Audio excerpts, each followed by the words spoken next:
the side of the road, as I sit by the side of the road.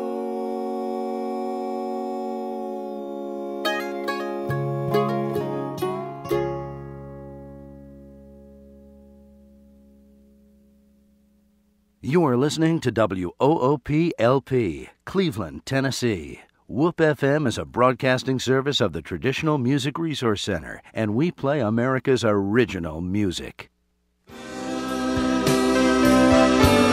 the old town go? They moved it all north of here in a shopping mall.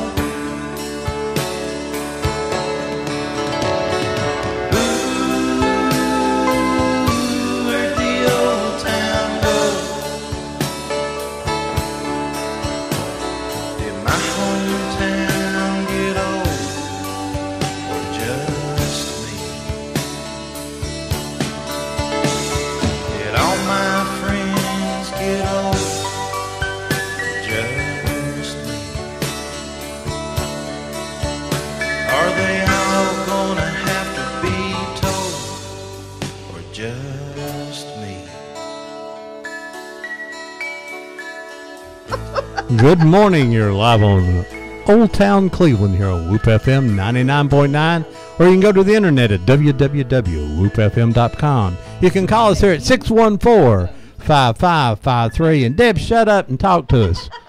She's over here. I'm trying to figure out the new headphone thing. Okay. I was turning Jerry's headphones off and turning mine up, and I couldn't figure out why it wasn't working. Well, it's worse when you turn yours down and you turn his up real loud. Yeah. That's when it hurts. Tell us what's going on, Deb.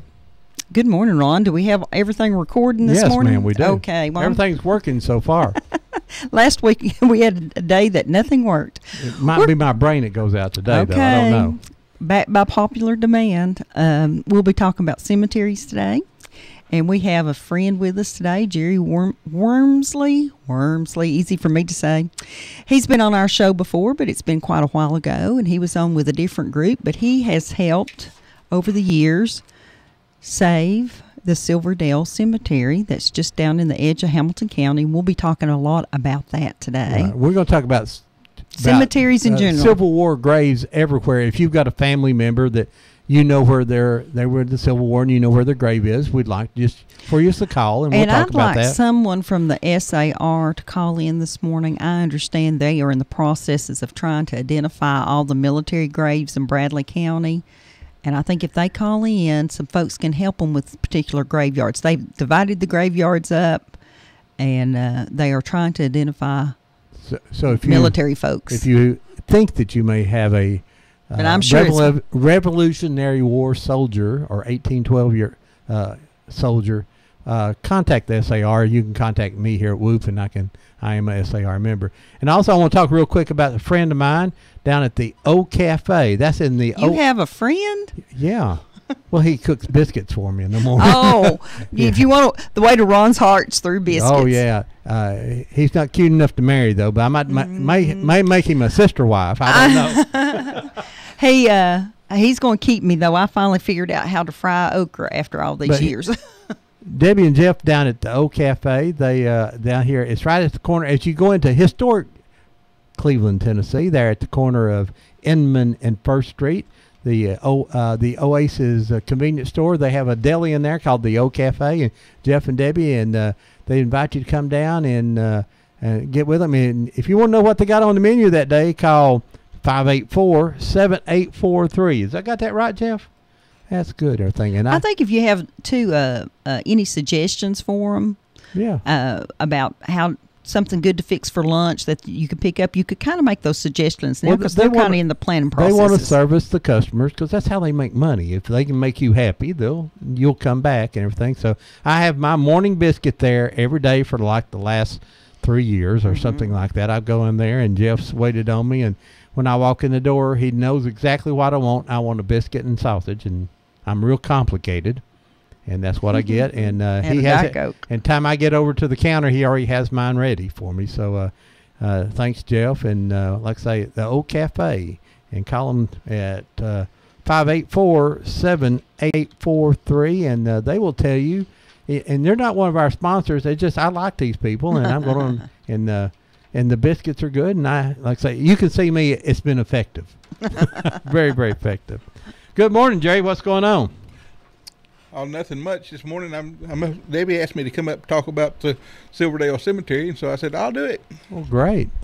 Well, I had a hard time finding him because I messaged him on Facebook and he couldn't figure out how to answer me. The Silverdale New to or how to find me. New to Facebook. Well, hang in there. There's some really you'll there's some figure it crazy. You learn real fast who to accept as friends and who not to accept, and it. Well, the ones wanting money, don't accept them right off the bat. Or if they don't have their picture on with their name, I don't accept them. Civil War cemeteries are not as organized a lot of times as the big national cemeteries, which are going to be the Union soldiers.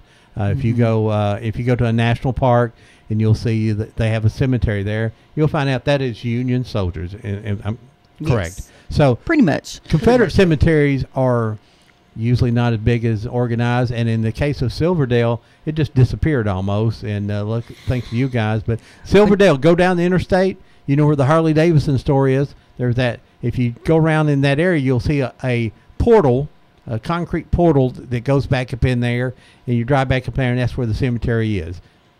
Tell us what you found years ago, Jerry. When's the first time you laid your eyes on that cemetery? 1962 or summer of 62 to 3 when I was in high school. And what did it look like? It was grown over to where you could not see the wall that's built around it, that was built in the 20s by the Confederate veterans and their sons. Oh, now that's who put up the rock wall? Yes, ma'am. I think, folks, if you're going to go in there and see the cemetery, and I'm sure as long as you don't block the business, they wouldn't mind. I pull up into the motorcycle parking lot and pull up to the back and get out and cross the little fence, because once you get up in the drive, if more than one person happens to be in there, it's kind of hard to turn around, isn't it, by the cemetery? It's not too bad for a couple of three, but if you get 20 cars back there, it's hard to turn around. But the motorcycle people are good neighbors, and they built the little wall, the gate that you're talking about going through. They built that on purpose so that people could do that. And they do keep the little 2-page history that I gave you, Debbie.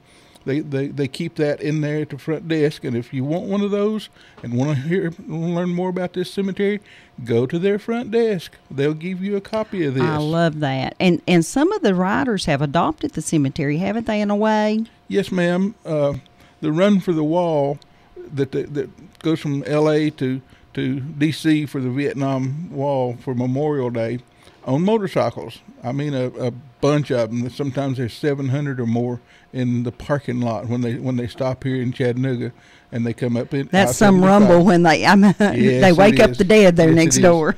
Yes, they do. But they're very respectful, and they come over and they have a little ceremony in the morning before they leave, and they've kind of adopted the cemetery. They've sold patches and armbands and all kinds of things all across the country, and they give the money that they raise from that, the profits from it, to the cemetery. I love it. Yes, I love it. And so that very first day, why were you there at the cemetery in 1962 or 63? I just had turned a senior in high school, between my junior and senior year. I'd just gotten out of my junior year and had become a senior, and I was in a club called the Key Club, which was a junior Kiwanis club at Kirkman High School, downtown Chattanooga. That's no longer there, right? No longer there. No more Kirkman. No, it's all gone. But it was a technical high school, and so I went there for the education more than anything else. But the Key Club decided that for a community service project that they'd go out to work on that cemetery to clean it up, because it was just totally abandoned. And so the people that owned it before and lived next door to it, they were very nice, and we met them, and we decided that, it'd be a good thing to do. And so that summer we went up and we cut bushes and vines bigger than my arm, and we just had a good time doing it, because we were able to get the old flatbed truck out of the wood shop and load up all of our gear and go out and work in the summertime, early summer. So that was a neat project. So when was that moment that you realized that those graves were not marked? I mean, did you find that odd? Well, or we didn't know why it was that way, but we did notice that the UDC had put up one little monument, and that little monument had been shot to pieces just about with .22s and such as that over the years. People just going in and sort of vandalizing the place, and that was the only thing you could see if you stood at the front gate of the cemetery, back there where the cemetery wall is. And when you got there, all you could see was that one little monument back there. And so we just cleaned off around it, saved a bush or two. They had a couple of boxwood bushes planted by it, but one of them didn't make it when we moved it, because we had to put the flagpole in. We put in a flagpole. We keep it like a park. It's beautiful. It's mowed every month. It is. So had it not been for that rock wall, what would have happened to that little cemetery? It would have been gone years and years ago. Mm-hmm. It would have just been put under pavement or something. It as a matter of fact, the Tennessee DOT, the Department of Transportation, tried to take half of it for that exit that they just rebuilt. Mm-hmm. I imagine you had a thing or two to say about that. Yes, I was familiar with the lady at the DOT because I'd worked on other projects with her when things were going to be destroyed like that, and so I called her up and I said, "Look, sis, you just can't do this. This is a cemetery."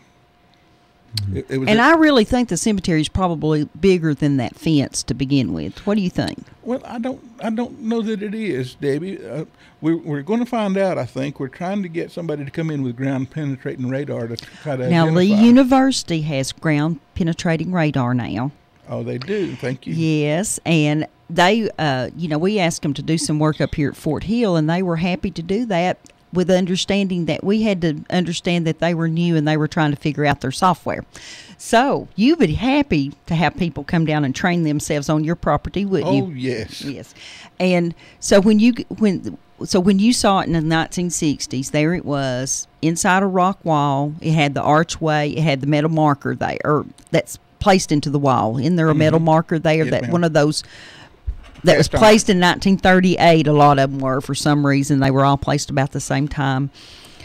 And you had an empty cemetery, it looked like. Well, it wasn't empty when we found it, but when we finished cleaning it off, we could tell that there was nothing there except that one little marker. Okay, where'd those bodies come from? The Confederate Army, after the Battle of Shiloh, were at Corinth, Mississippi. Mm-hmm. And from Corinth, they lost Corinth about May the 30th of 1862, and they went south from Corinth down to Saltillo. Well, first they went to Tupelo and then down to Saltillo, and from there they changed leaders a little bit. General Beauregard was replaced by General Braxton Bragg. And Bragg decided that the thing for them to do was to bring the army east and to make us a raid up into Kentucky to try to convince the people of Kentucky to join the Confederacy. Mm-hmm. And so when they did that, they moved the army from Saltillo and Tupelo over to Chattanooga. To do that, they went down the railroad, down nearly to Mobile, crossed the river, came back up on the railroad to Atlanta, and from Atlanta on up to Chattanooga. And from Chattanooga, since they couldn't put the whole army in downtown Chattanooga, they moved some of the army out to a little place called Tyner Station. Mm-hmm. And Tyner Station is where this cemetery is. And that army stayed at that location from about the middle of June until the 1st of September. The The Army marched away in September. But the hospital that was there, because some of them were sick, they'd been down around Tupelo and Saltillo. They'd been Now, what time of the year would it be now? Well, October? when they first got there, it was like July.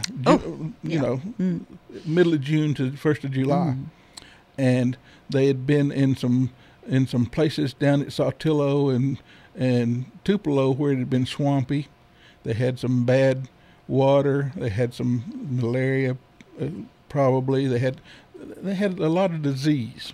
Not necessarily wounded people, but disease. All the soldiers that I found in the cemetery have died from disease rather than wounds. I did not know that.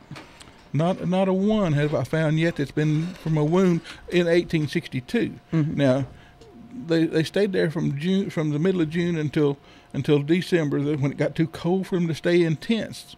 I have the receipt from the quartermaster where the tents were issued.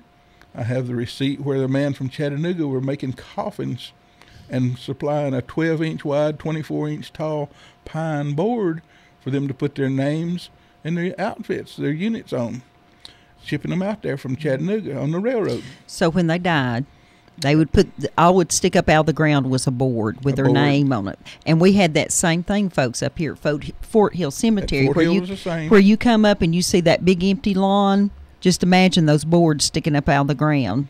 I would think there were hundreds of them.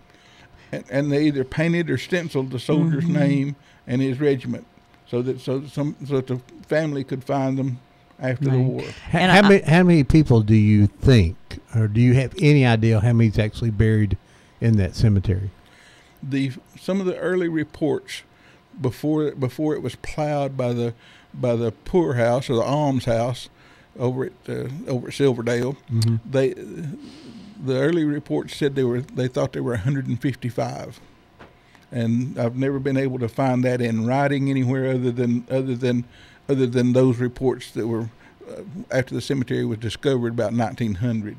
And you have how many names now, do you think, from there? I have 38. 38. So you started with zero. Started with zero. Now, folks, that's some massive research right there. So you went through the records and you'd find where they died at Silverdale, which is not that simple. No. That sounds like it's simple, but it's not that simple. It took me 25 years to find the first one.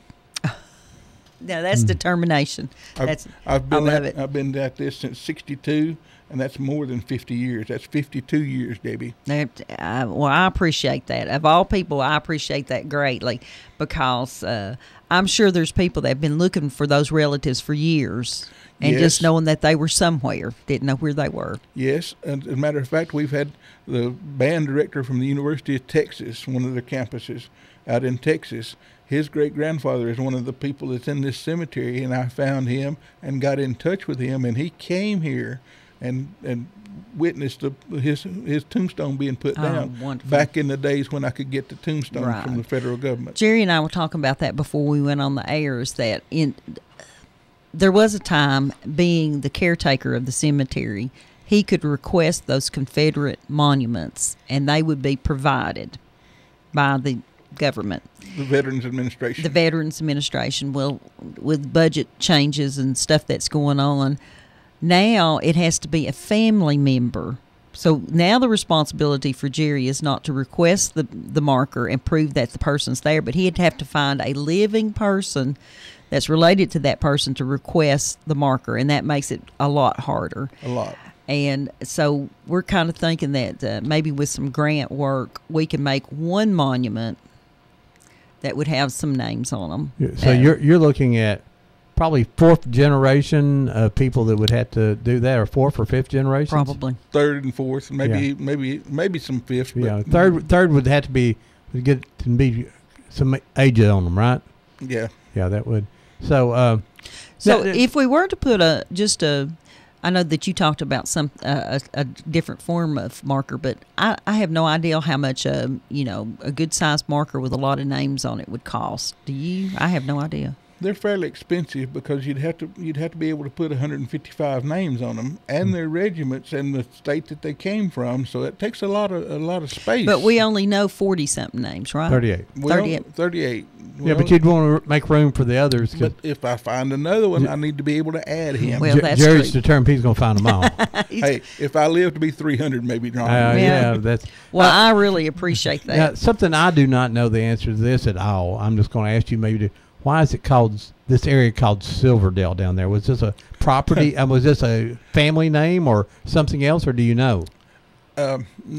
The workhouse was called Silverdale, Mm-hmm. and I don't know exactly why that was. I don't know the answer to that either. Well, but this was called Silverdale even back during the Civil War, was it? Or have you seen it? It's What was Tyner it? Station. I No, believe. it was called the Tyner when Station. When the army established a hospital and a camp out there at Tyner Station, which is very close to where the cemetery is. Mm-hmm. They I assume Tyner Station's railroad, right? It's Yep. It was a railroad station. Captain Tyner was in the Confederate Army, and he lived up closer to Harrison, along the railroad up closer to Harrison. Mm-hmm. But to get to Captain Tyner's, you had to stop at this particular place where they had a platform where they could ship things on the railroad and where you could be picked up if you wanted to ride the train and that sort of thing. So the train would stop at Tyner Station. And all the hospital was, all the records and things that I found have either said Tyner Station or the name of their camp, which is when they first came here in July, they named it Camp Gladden after a man who was killed down at Mobile, or not Mobile, Pensacola, that was in the Confederate in their unit. In his honor, they named the camp after him. But the name of the hospital when the Army marched away to Kentucky was Camp Recovery, because they expected the men in the hospital to get well and to rejoin the Army. So records I've found have either said Tyner Station or just Tyner's or some mispronunciation or misspelling of it, T-I-N-E-R instead of T-Y-N-E-R, and so on, that kind of thing. And so it's been very difficult to find those records. But they've either said Tyner Station or they've said Camp Recovery or they've said Camp Gladden. No, so this was, you said this became Bragg's group? It was, yes. Now, did they go to Chickamauga? Eventually. Okay. They went to Kentucky. They came, after they left Kentucky, they came back down through Knoxville, came back through Chattanooga, and went over to Murfreesboro by December the 31st. And the 1st of January, they were in the big battle at Murfreesboro. Right there. These- Stone River? Stone River, Right. same men. Well, they fought a lot, didn't they? And they marched a lot, and they traveled a lot, and they were a big part of the Confederate Army. Okay, now A what- local note, excuse me, Ron, a local note, I believe, is when it got too cold at Silverdale and they had to remove the people from the tents. They were brought by train to Charleston, Tennessee. No, and to Cleveland. And to Cleveland. But I know that, or Lord only knows when, I probably read this 15 years ago, but that's where Cumberland Presbyterian Church, the old white church still standing in Charleston, was used as a hospital. Do you? That was part of that same time, and you have to remember that after they battled of Murfreesboro and the Middle Tennessee campaign, the Army came back to Chattanooga in 1863, in the summer of '63, and they moved part of them back out to the Tyner Station area. And I've only found 2 of the men out of the 38 that were buried in that cemetery in 1863. Oh. So Now, how many troops are we talking about there at Tyner Station? I mean, was it? we're talking about a Polk's Corps, General Polk, and that probably 15 or 20,000 men. So there could be more cemeteries or more deaths that we don't even know about, right? Yes, there could be, and if people know where their cemeteries They may have been paved over years ago, and unfortunately farmed for us. over. The only Yeah. thing that saved that one is that rock wall.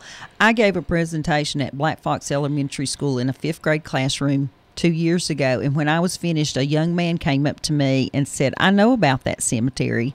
And I said, you do? And he said, I'll bring my book tomorrow. And I thought, your book? Well, the child brought in a scrapbook, and in it told about who had donated the land or let them bury the soldiers. And I believe it was the sheriff of Hamilton County. I need to find that article. Okay. I made a copy of it. We've got a call here. Good morning, caller. You're live on Old Town Cleveland. Good morning, Ron and Debbie. Hey, Miss Ella. How you doing? How are you, dear? I feel better. I was dancing with Mark last night. He danced so close to me, I thought he was going to smother me. You and him got a thing going. I don't know what to say about that. I know. Have you made up? Have you made up now? Yeah, Okay. Well, that's good to hear. for now. For now, okay.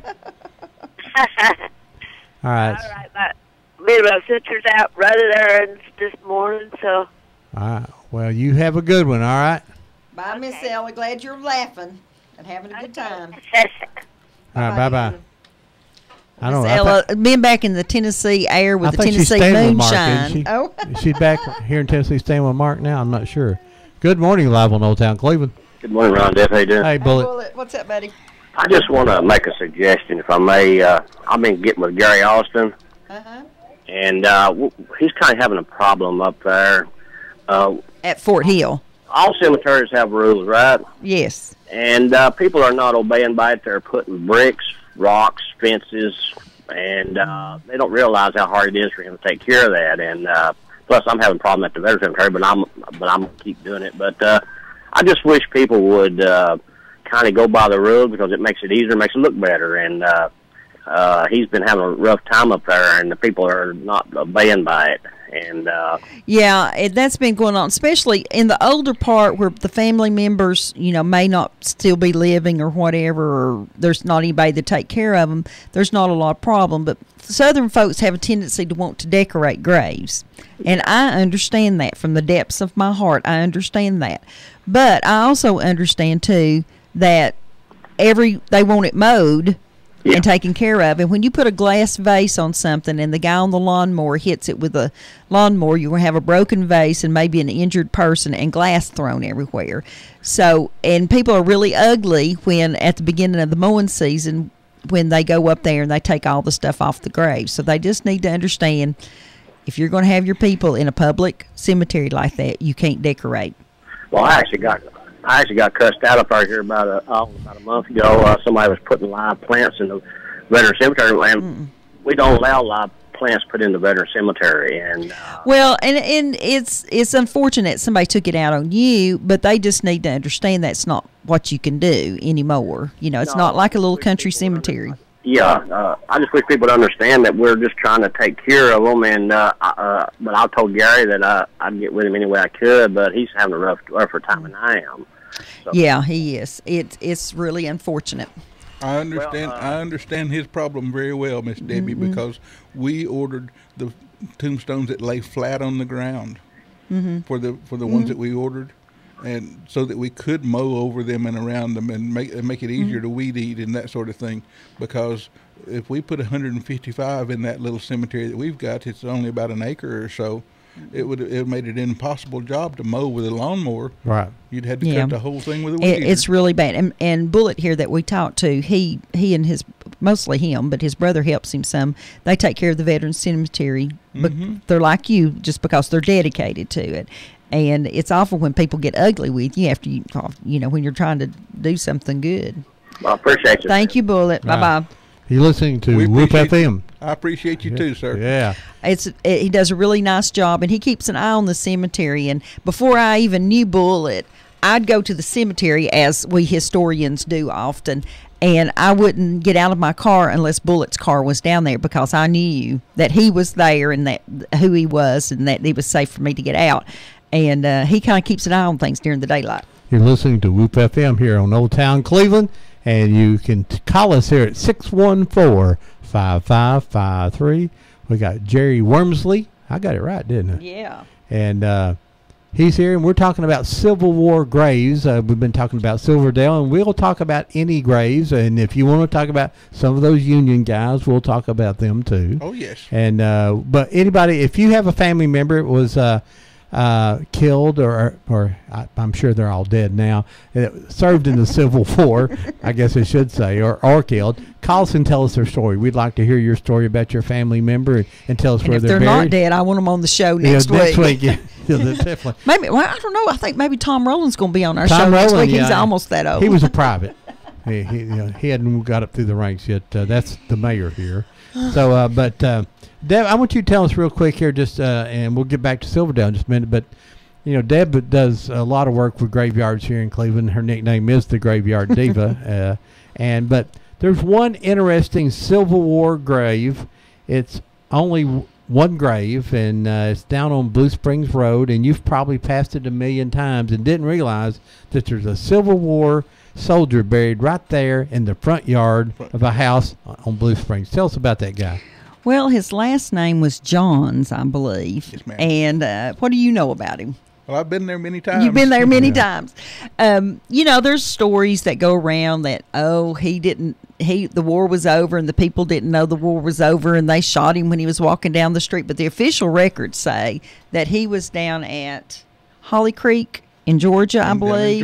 Down in Georgia, down below Chatsworth. And there was some sort of ambush, and he was a 19-year-old farmer from McMinn County, Tennessee, and he was shot or injured in some way during this battle, and a cousin or a brother or somebody put him on a train and was trying to get him back to his hometown in McMinn County, and he dies at Blue Springs. Mm-hmm.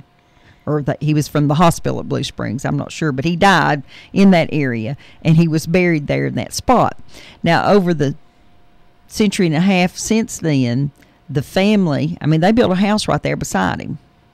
And as far as we know, that's the only grave there. As far as we know. The hospital was somewhere fairly close to there, not too far from there. And they buried him there in the yard, and that family has maintained that grave as they would have maintained a grave of their own someone from their family. And I really appreciate that, but I always show that to the fifth graders when I'm talking about the Civil War and tell them that it's the smallest Confederate cemetery in Bradley County, because you got that one grave there. So I'm so glad that, see, if they hadn't marked his grave, it would have just been lost with time. So what was his first name? It was I don't know his first name. Zachary, I think. I thought it was something with G. I thought it was E.I. Johns, I believe. Something like that. Yeah, I remember that. But I always thought that was interesting, and probably people who've lived in Blue Springs for years have drove past it. And if you're going down towards the school, it's I believe just before the last house on the right before you get to the school. Now was he? Well, that's one or two there, yeah. And you look up the right, you'll see. You would thought it was a rock when you drove by, but it actually is a tombstone. He's a Union soldier, is he? I think so. I think so too, because he's not in my book. Right. That's what I thought. He's not in this book, but I thought that was really interesting. And over the years, I'd heard that story about he was walking up the road and somebody shot him, which I'm sure happened. I'm sure that kind of thing happened, but.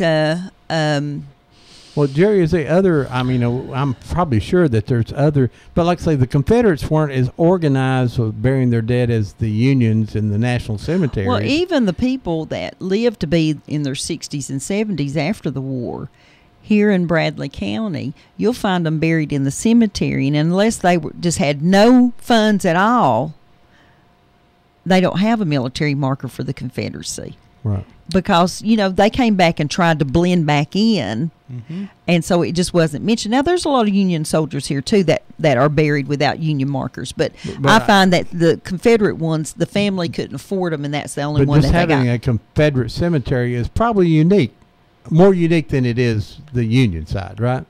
A lot more. Okay.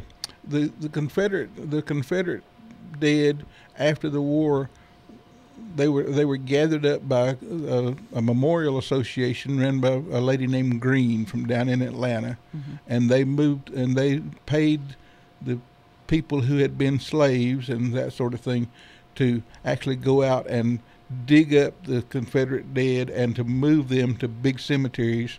The cemetery down at Resaca was built by them. A lot of the people that were moved to Marietta and Rome and places like that were moved by those ladies and their memorial association. So that's something that was done after the war. No, that's what happened in Chattanooga with the Confederate dead too, didn't it? Well, a lot. it? The Chattanooga Cemetery. You know where the Yes, Confederate Cemetery It's is? right UTC? behind UTC. Yes, ma'am. As a matter of fact, most of the guys that are in that cemetery are the ones that are marked are the veterans and their wives. That's where they were being buried. As a matter of fact, that's how this Silverdale Cemetery came to be known. They were in the newspaper. They were talking about who was taking care of those cemeteries when they were burying the veterans. The veterans and their families were helping take care of the cemeteries, and the Veterans Association chapters were each one taking one of the cemeteries, like Forest Hills, where some of the Confederate veterans are, and the big one downtown. And there's three or four cemeteries that was being taken care of, and the newspaper had an article of telling about who was taking care of which cemeteries, and Mr. Standifer, and that's why this Silverdale Cemetery is That's there. the name. It wasn't Silver. It was Standford that was in that article. Yeah, and Mr. Standifer, who was an elderly person, he'd married into the Carper family. The lady's name was Carper, and it had been her farm where this Silverdale Cemetery was located, and so he was getting old. And he was nearly blind, but his wife would read the paper to him. And so he said, well, who's taking care of these guys that's out here on our farm? And he wrote a letter in 1900 down to the Confederate Veterans Association, not the Sons of the Veterans, but the Confederate Veterans Association, and asked them, who was going to take care of this cemetery on his farm. Well, this cemetery that he was talking about, he didn't know exactly how many was in it or where they were, where all of them were. He just knew there was a section, a place on his farm that nobody was taking care of. So the veterans actually sent a committee from their veterans organization downtown, sent a committee out to investigate this cemetery and see what was there.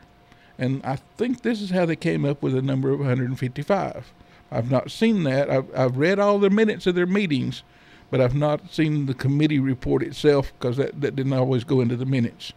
But So we're kind of thinking at that point in time they could still see those planks sticking up out of the ground, but maybe not the names. I don't think the planks were there. But Okay. the Or you could just tell their, Yeah. graves will sink They would in and sink all in, that, and yeah. they. Right. Hey, good morning. You're live on Old Town Cleveland. I forgot to tell you something. Okay. JoJo Collins came up, gave me a big hug, and gave me a bottle of perfume from France. Who did that? JoJo Collins. Well, is he trying to court you too? Don't drink it, Miss Ella. Oh, sweet to me over there. You know that. I know you. You just I'm just special. Mama Whoop. We know who you are. I know. All right. All right. Thank you. Bye-bye. So, you can call us here at 614-5553. We're talking about Civil War graves, or if you have any question about just a graveyard in general, that the Graveyard Diva is present today, and she can tell you where about everybody in Cleveland. My graveyard stuff's a little rusty, but okay. But if you have any questions about that, or I wanted to mention that they're having Cherokee Heritage Days down at the Red Clay State Park today. From, I believe it's from 10 to 5. All the activities are free to view, except it just costs you $5 to park your car. so if you have 20 people in the car, it costs you It's $5. Yeah. So that's a really good deal. And be sure that you go down and support. And I think the chief of the Easter Band will be there tomorrow. Right. Good morning. You're live on Old Town Cleveland. Good morning, Ron. Good morning. I have a question for Debbie. What is it, Red? Debbie, you talk about graveyards all the time. If there's Indians buried in graveyards, how do you identify that they are? Well, okay. This is the theory, Debbie Moore theory. Okay. I have seen cemeteries that I thought were old enough and in the right location that I thought that they were Indian graves. Right. Okay.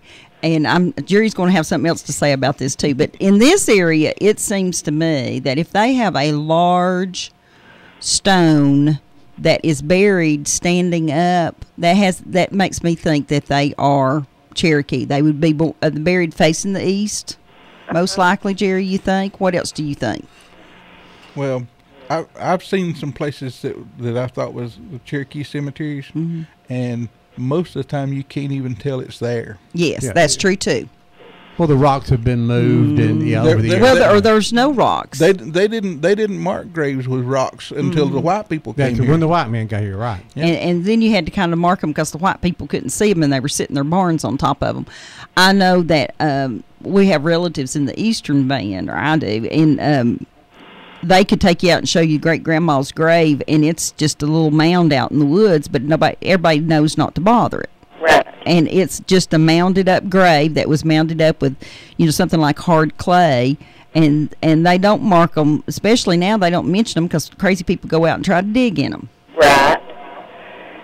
Well, But that's just my theory about looking at the cemeteries here, and I think what happened was once the white people came in and started burying their dead beside them, they didn't want them dug up, so they marked them then. I don't know. do you think there could be any buried over in Lebanon Cemetery? You know where it's at? Where is it? It's out 64 Highway, way out there on Old Parksville Road. Well, there could Not be very likely. because there's had to be a lot of dead Cherokees through here because this was it. I mean, this was the last and of the some of nation. my theory is too is that when the white people came in and they started burying people, 9 times out of 10 they were burying people where people were already buried. Right. And so a lot of times you'll see an old cemetery that will have one side of it will be nothing but the little rocks or a side that's just not marked. And that could be the Cherokees, that could be the black people too. Well, there's a place over there in that cemetery that just has a bunch of rocks, and I was just wondering if that might be Indians. It could be Indians or former slaves or just or people, very poor people too. Mm-hmm. Right. Okay. Yeah, and that I find that true of most of the older cemeteries, that there'll be a little corner somewhere that has some unusual, little rocks in it. And unfortunately, people didn't recognize those as being graves and would move the rocks a lot of times. Right. Okay, thanks. Thanks, Red.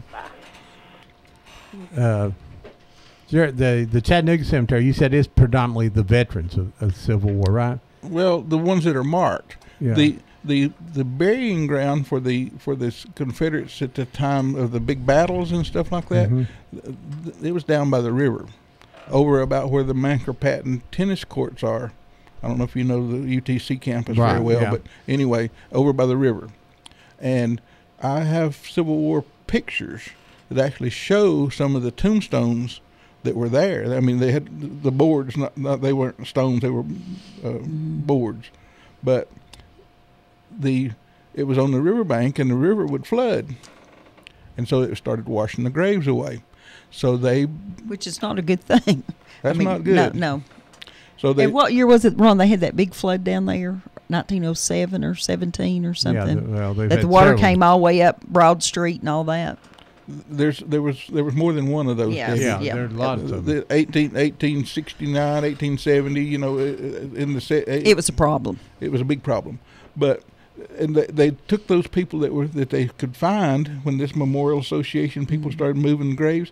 They moved them from there up onto the hill where the city cemetery is now, and they buried a lot of them in mass graves.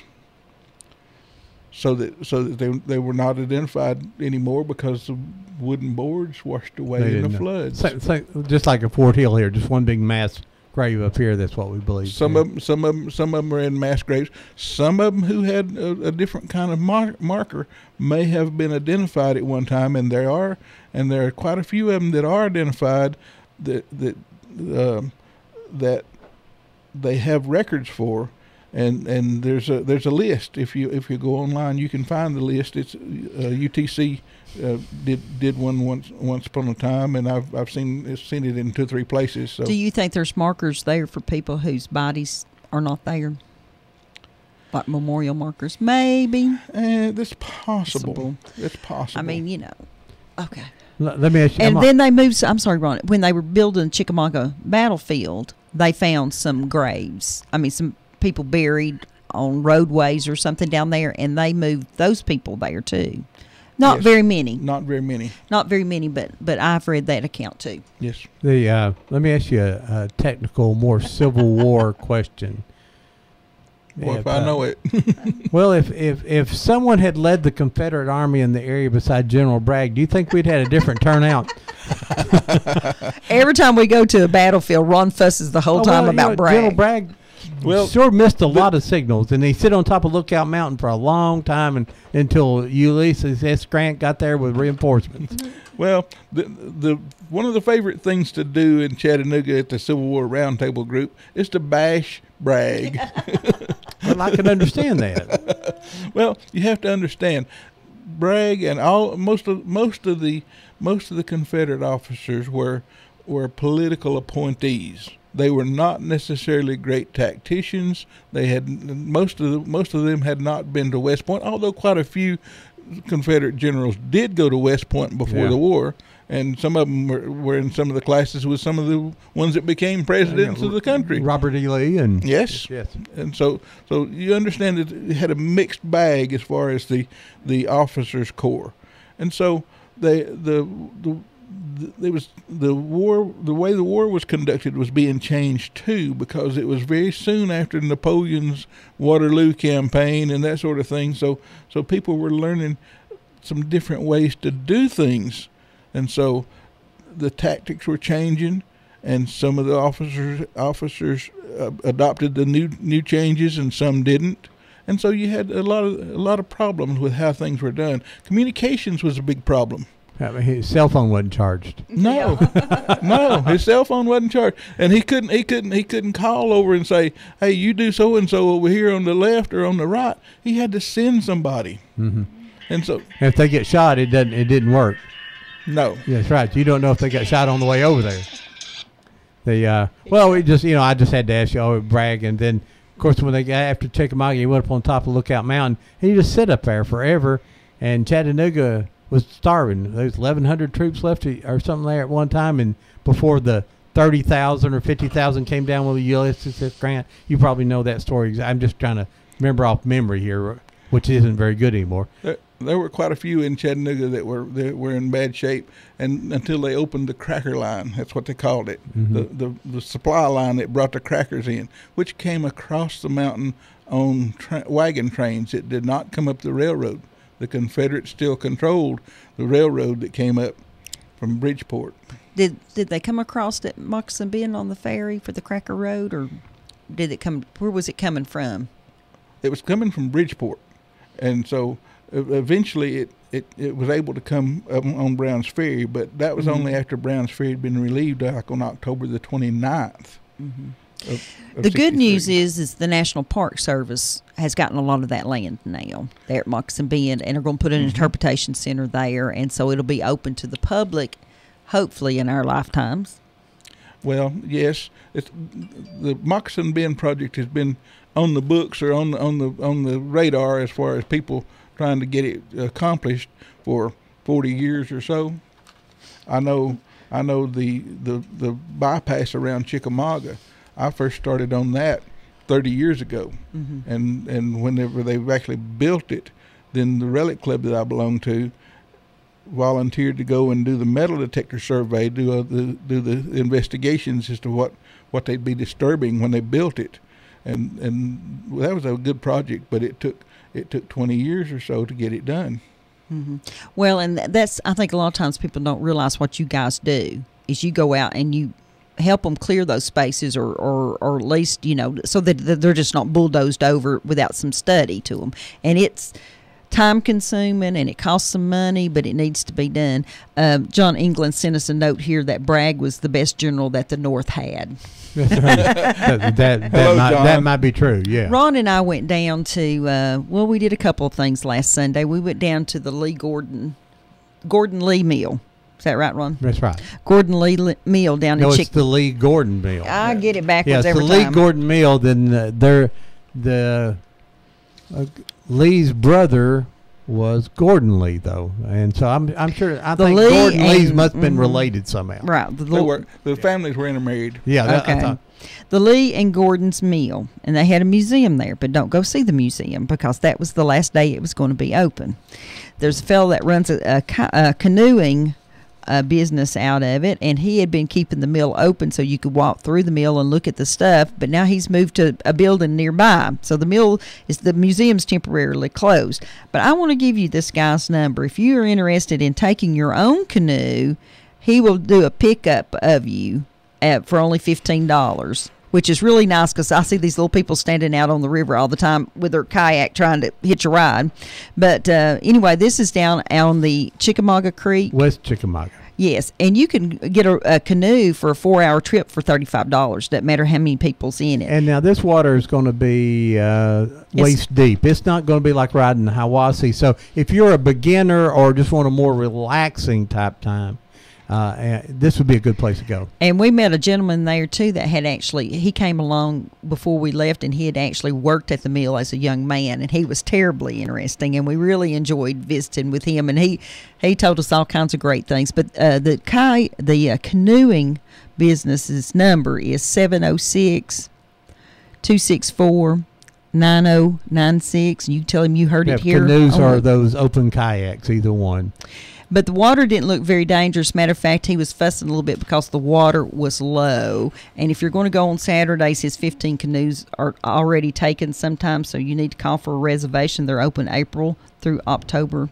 His name was Jimmy. Let me tell you how to get there. This is easy. Go through the battlefield. Just go straight through the battlefield, and when it dead ends, take a left onto, I don't know, that's not 27 there. That's 27. Take a left onto 27, and as soon as you see the Taco Bell, take another left. And just go, and you'll go right down there, and you'll go right by it there, and there's a military museum there, too. It's open on Wednesdays and Through Saturday, I think. No, just 2 days a week, I think.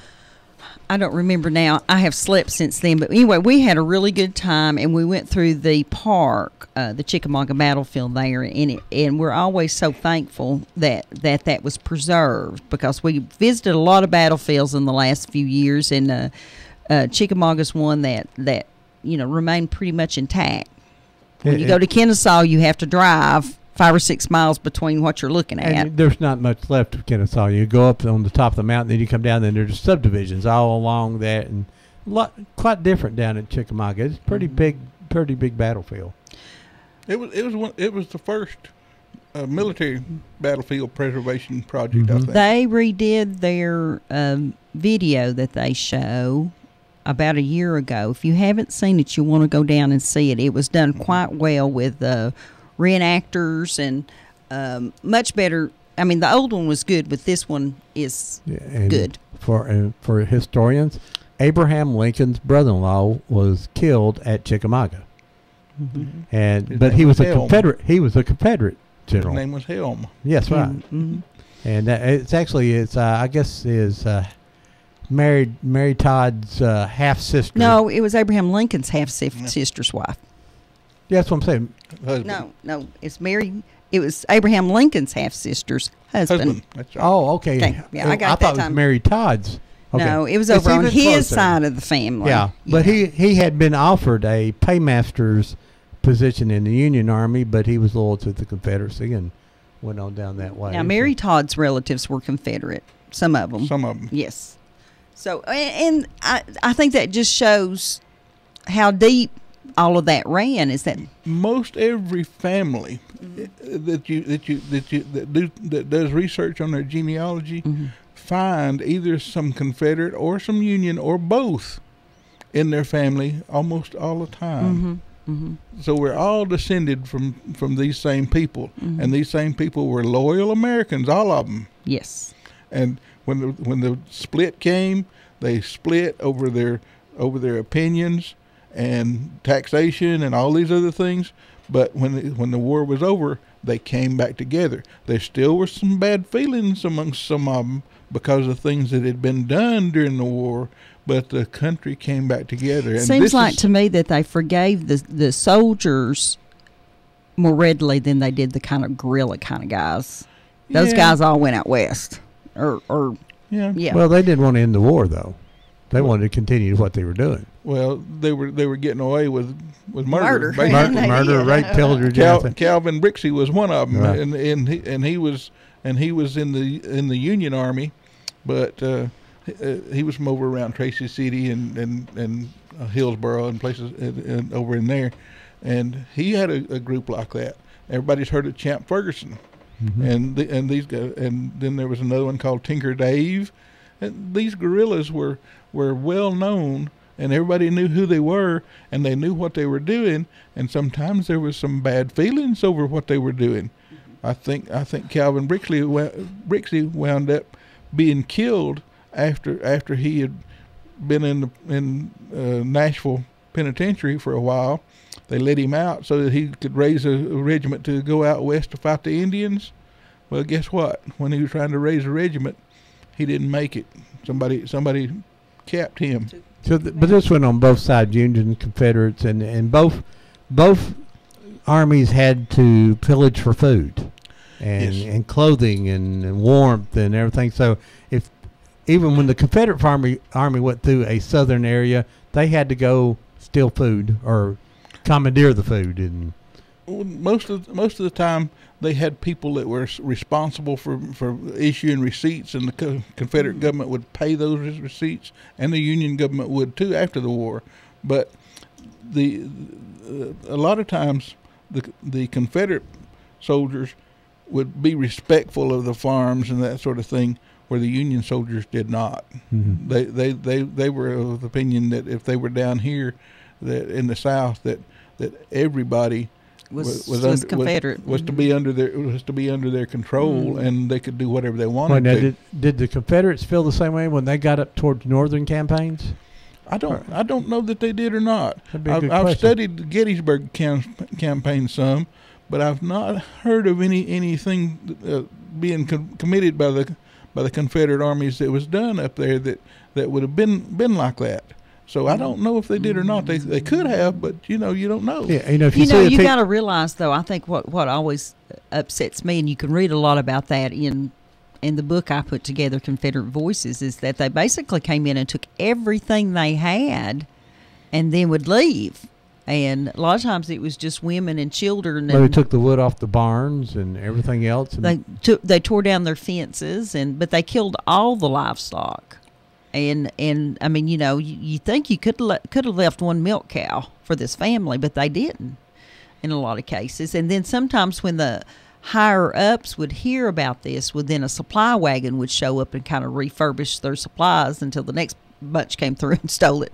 But that's how we got No Pone Valley, is because there was no need to go down through there. That's There's right. no corn. Yeah, everybody on the map said no pone, so we're not going down through that way. So the Civil War map. But seeing early pictures, when of the Chattanooga campaign, when Bragg was up on the mountain, is that there was no trees in Chattanooga at that time, because basically all had been cut down for lumber and fires, and it was basically one big muddy mess in Chattanooga, just one big mud ball, wasn't it? A lot. Yesterday I was out driving around with a friend of mine, and we were trying to identify where some of those pictures were made from. Interesting. And we have probably 100 or 150 pictures of Chattanooga at various times during the war, and we know where most of them were made from. So that's a pretty neat thing. The Hamilton County GIS department is working to try to put those pictures onto their GIS. Love it. So that if you go to their website and you're looking around where subdivisions are or something like that, if there was something that had to do with the Civil War, you're going to be able to pull that up and actually see the picture if one was made there, or a map if it was mapped. You're going to need something, because the naked eye, it doesn't look the same at all, does it? No. I mean, there was literally just no trees in that down and around the river. There was none on Missionary Ridge. Yeah. Missionary Ridge was pretty well bare, except for a few little spots where somebody lived, where they were important enough that they were able to keep that them on a from bluff doing they it. couldn't get to.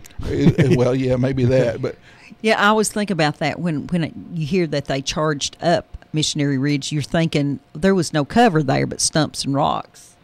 yes. Good morning, you're live on Old Town Cleveland. Hi, is this Ron? This is. we're talking about Confederate gold, or we're talking about Civil War gold that was buried? No, we're not talking. We're talking about it. cemeteries, basically. But if you know where some is, Jerry and I'll go find it. Okay, I was going to tell you. Have you ever seen one of those machines that they're about $6,000, and you set them down, and they got little pointers on them, and they're higher, way higher than a metal detector, and they can point to large amounts of gold in the ground. Have you ever seen one of them? You know what I'm talking about. Jerry, you're the expert here. Oh, well, all the gold that's been found in the world would probably fit in this room or in this building. So well, to find anything in the ground that's that huge would be a job that it would be a specialty job. It would change the ground magnetism. It would change a lot of things. So there are possibilities that something like that could work. But was it supposed to be large gold deposits lost during the war? No. Yeah. Well, White's or Garrett, whatever makes one of them, are high-dollar machines. But I know a guy that owned one, and I remember a little old metal detecting place that used to be out towards Hopewell, and he actually owned one of them, and he sold metal detectors. Garrett, he was a Garrett dealer. He wasn't a White dealer. I used to own metal detectors. Well, I still own XLT, and then he was telling me he knows where they was buried because his $6,000 machine pointed at it, but the guy wouldn't let him. I think I'd close the shop and go dig up the gold. Yeah, I'd go with him if I was you.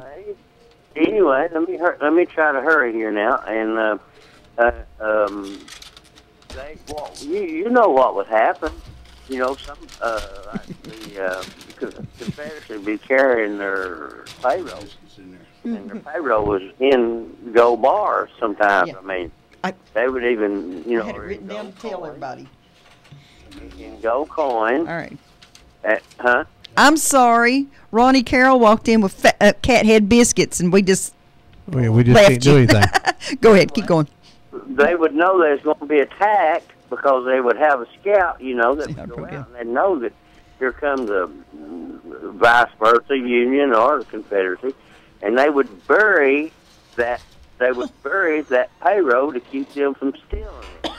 And sometimes all of them would be killed. All right, there's a chest of the payroll in gold coins or bars. One, there that was still in the ground, and the enemy that actually, if the skirmish or the battle, that was when everybody was killed in or whatever, and whoever won got to walk off, and there still laid the gold buried in the ground. But I think the government now has got all this satellite equipment stuff. I think the government knows where all large amounts of gold is buried in the ground through satellite. Yeah, hey, Sid, we got to run this top of the hour. We got to do our break, and we got biscuits music. here. Thank you for calling, Sid. Bye, dear. Okay, bye. Bye-bye. But Ronnie Carroll's back at Cameron's, folks, and he brought in biscuits that are bigger than any cat's head I've ever seen. And we'll be back with you in just a few minutes. We'll be playing Gone Home for our friends that left us this week. And I know that we always talk about Aunt Pearl. We lost Aunt Pearl this week. She was 99 years old, lived in North Carolina, and our condolences to Pearl's family. And we've also lost Red Harris that ran Harris Tires for years, and I know a lot of you know him. Sergeant Blackburn and that's right. And, so you folks come back in about 5 minutes, and we'll continue the discussion. If I don't have my mouth full. Yeah. You are listening to WOOP-LP, Cleveland, Tennessee. WOOP FM is a broadcasting service of the Traditional Music Resource Center, and we play America's original music. You need money overnight? Check into cash. Your time is tight. .com. Bank account's too low? Check into cash. So where do you go? .com. Do it online in a record time. It's the easy way to get money next day.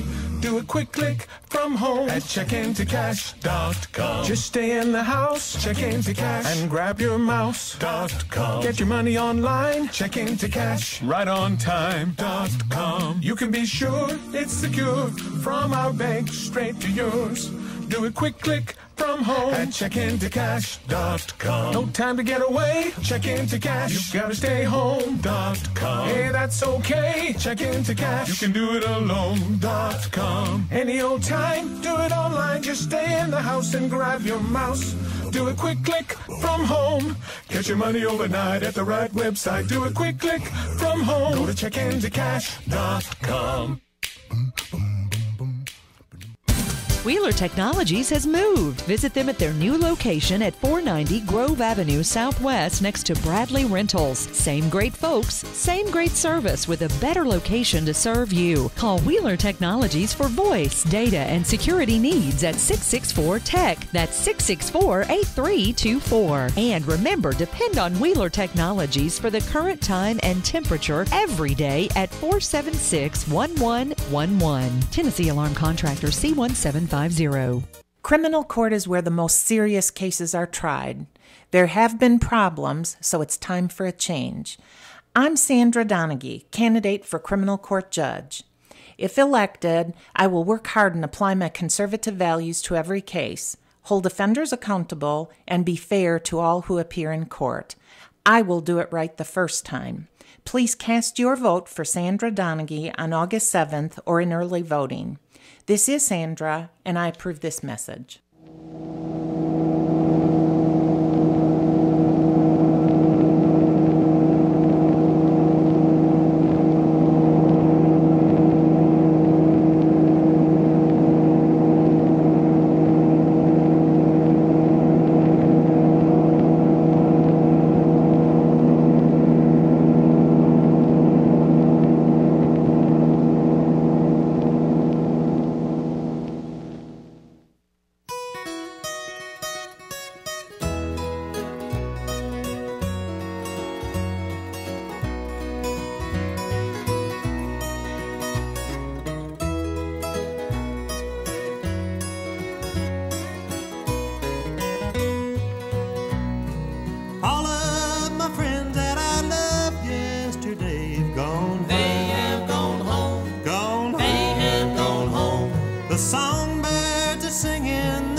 That's a song we play every week to honor the people who have passed. I'd like to say my cousin down in Chatsworth, Georgia, Johnny Bradley. If you down around Chatsworth, the Bradley Hardware, Bradley Lumber down there, that's out of that family, and Raleigh Howard and family down there. And then my great aunt Pearl McPherson. McPherson. Yeah, she was a Wooden.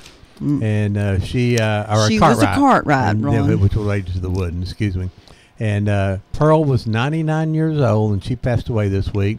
And then Sergeant Blackburn, everybody knows Master Sergeant Blackburn from the National Guard, passed away. So a lot of local folks have gone by. And I've got biscuit in my mouth. Ronnie Carroll from over at, what was it? I can't think of the name of the restaurant now. Cameron's. That's what I was going to say with your mouthful. Cameron's over right off Inman Street over there. Ronnie Carroll is back there now, and he brought us the biggest biscuit. Jerry's not going to be worth anything because he's got his. What kind of biscuit is that? That's cat head. That's a cat head biscuit with egg and ham. Ham and egg. Oof. Lord. And it's good. And Boy, so we may have to play like 5 more songs to get through these biscuits here, or if Deb's done, she's going to talk some more. Then don't forget my friend over at the old cafe is starting up. Jeff and Debbie, they're running the deli over there at the Oasis convenience store. So which is at the corner at the split of Inman and First Street. That's an incredible looking and biscuit. Tell them that Ron sent you, and you won't get a discount or anything, but just tell Ron sent you. The marker we're looking at up on the screen, for those of you who can't see it, is John Alexander Kinzer, Sergeant John Alexander Kinzer. And he was in the 12th Georgia Cavalry, and he's buried down at Union on Bates Pike. And this is a new marker that they put. I believe he had a regular marker, and the United Daughters of the Confederacy recently put that one there. Then over behind Target, we marked one of the African American Confederate soldiers not too long ago, Mr. Moore, I believe. Yes. Good morning. You're live on Old Town Cleveland. I got a question for Deb, Ron, while you're eating there. Thank you. Thank you, Bullet.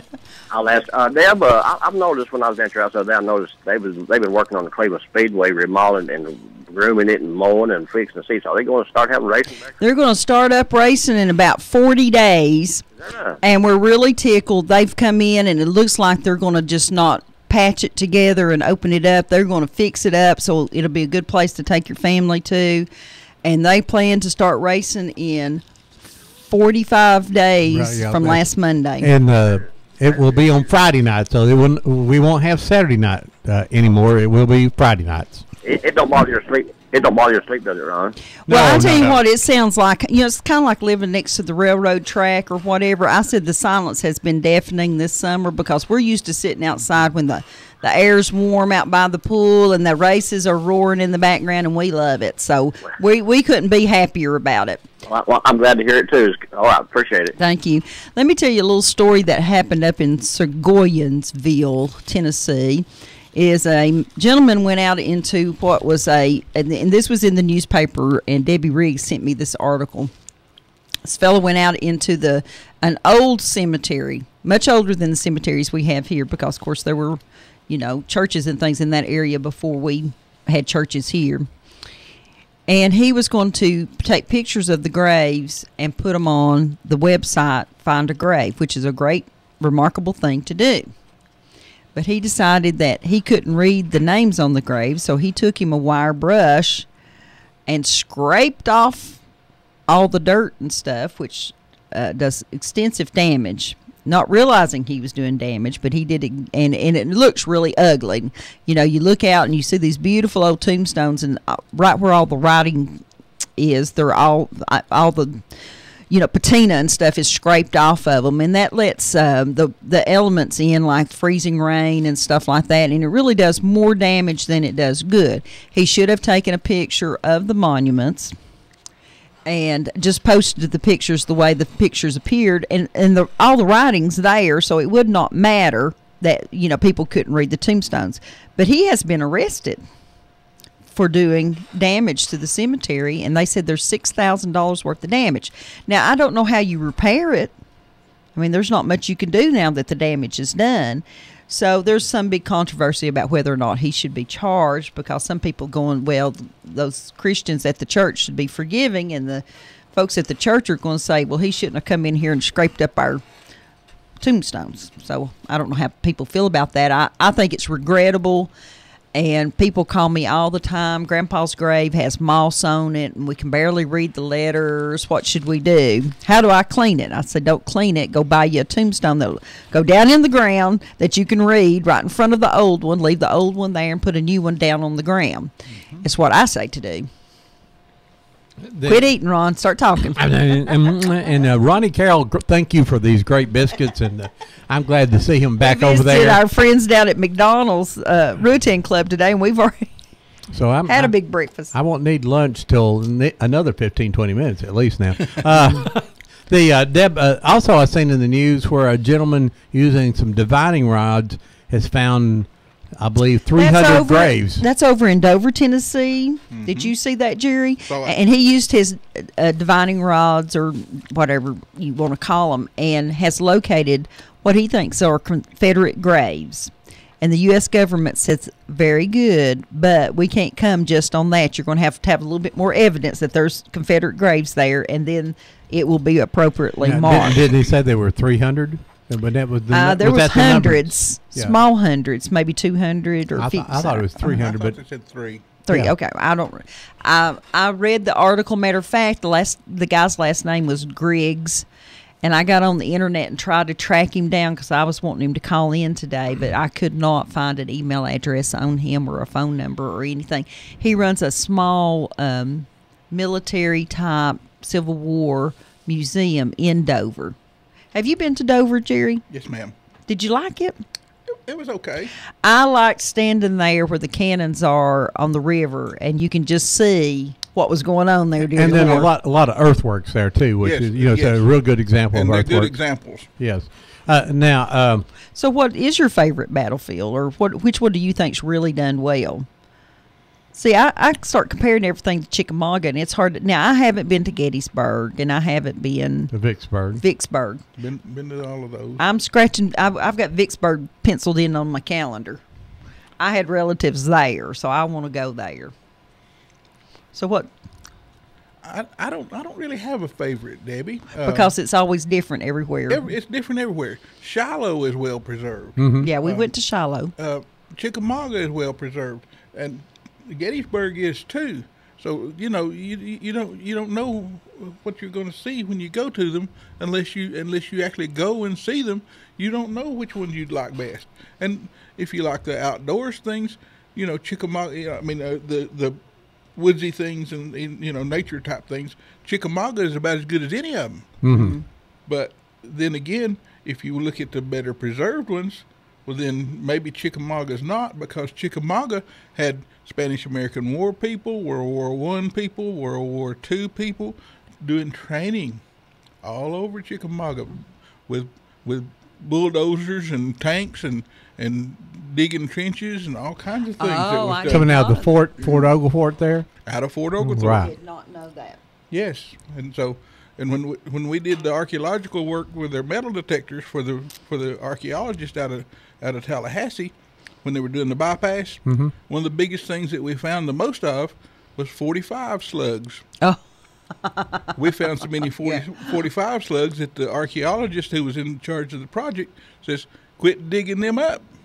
Mm-hmm. He had two gallon plastic Ziploc bags full, one on each shoulder, and he could hardly walk because they were so heavy that we dug up. So he said, quit digging those up if you can. So we did. You just put them back when you found them, or? But you didn't collect them anymore. Oh. The club I belonged to provided 80% of the archaeological work for that bypass project. Mm-hmm. The other 20% was in the people who were doing the GPS surveys and showing where each piece was found, and doing the preservation work to document what was there and to keep the things that we found. We found everything from ramrods to belt buckles to bullets and buttons and all anything you can imagine finding. We found that was in that area that they were going through with the road. but it was still not nearly as much as some of the others, so that was a good choice for the place for the road. They originally started to put the road right down by the creek where the most fighting was. That would have been disastrous, because there would have been tons and tons of things that would have had to have been preserved. I imagine at Chickamauga there was a lot of things dropped because you was either being shot at or you were running or trying to get out of the way, and if you dropped your belt buckle, it probably you didn't waste time bending over picking it up. If you dropped anything. That's right. And speaking of running, we actually found some things that the archaeologists had not seen before. It's a thing called a calthrop. It's like you remember playing jacks when you were a kid, had a little rubber ball and little things that had little spikes that stuck out. They were like that, only they were about 1.5 inches or so long, and they were actually thrown they had sharp spikes on them, and they were thrown into the road to keep cavalry people from following you down the road. It was sticking the horses' hooves. Oh, that's mean. But it's war. It was war. But in order to get away, you had to do that kind of So thing. you've dug those up. We dug some of those at Chickamauga, yes. Folks, you're listening to Old Town Cleveland here on Whoop FM 99.9, or you can go to the internet at www.whoopfm.com. You can call us here at 614-5553, and you can ask us questions about Civil War graves or Civil War sites or Union graves and Union sites. Or if you have a family member that's buried anywhere in the area that was a Union or Confederate soldier, we'd like to know where their graves is, and tell us if you know anything about them. And we always like to hear about our people around here. Jerry, one of the things that I've heard several times is that the Civil War sites are disappearing at some alarming rate. As America grows, and every time we put in a new road or a new house or a new subdivision, and that's just unfortunate. It's the way what's going to happen. And people says, we've talked about when we build this, we're building it where the Cherokee were. Well, if you build anything in Bradley County, it's where the Cherokee were, or in Georgia, or in Kentucky, or North Carolina, or wherever you live. You're burying on Cherokee grounds, and could be Cherokee houses and graves, and we don't know, and that's just unfortunate. There is mounds out there which are not necessarily Cherokees, because that's going to be the woodland, and or older, right? And there's lots of those around here, and there are some people who do excellent jobs of saving those, and sometimes they bulldoze them and never even look, and just they put something up. And there's a school up towards Hiawassee Dam up there that recognized they were building it on several mounds, and they saved the mounds and made playgrounds up on top of them. So sort of respectful of them, and wrote the history out on signs out front there. When they were building the subdivision down across from Black Fox School, there were some Indian things found down there, and they actually stopped the construction long enough for them to gather some of the things, and they actually put up a memorial or a little thing there at the entrance to the subdivision. Right. And the subdivision was still built, but they respected the people who had been there before, and made a monument to them so that people would know that that's what was done there. Well, we know that there's one mound in the area there that people will not admit to it that it is, but there is a mound right down in that area. There's a council circle from Chief Black Fox. It's in the area. It's been covered in, which probably saved it more than anything else. So we know all that. So yes, there's Civil War, but if you have any idea, call this digger group and let them come in and dig it out, and they just want to find the stuff, and if you want to give it to them, fine, or if you want to keep it, they'll do it either way. Yep. Go ahead, caller, you're live. Ron, this is Bob Cash. Hey, Bob Cash, how are you? Good. I'm enjoying your program this morning. Listen, talking about the Confederates, I want to tell you a short, true story, if I may. Go right ahead. I was sitting out in the canteen at the VFW, helping them one day get rid of some of that good cold beer. And the bar was full. Fellow looked over at me and said, "Bobby," said, "you don't talk a whole lot about your military service." I said, "No." Said, "Well, how long was you in service?" I said, "Well, 8 years." Said, "Well, what was your rank?" I said, "Staff sergeant." Said, "Well, who did you fight with?" I said, "Lee, blank, at Appomattox."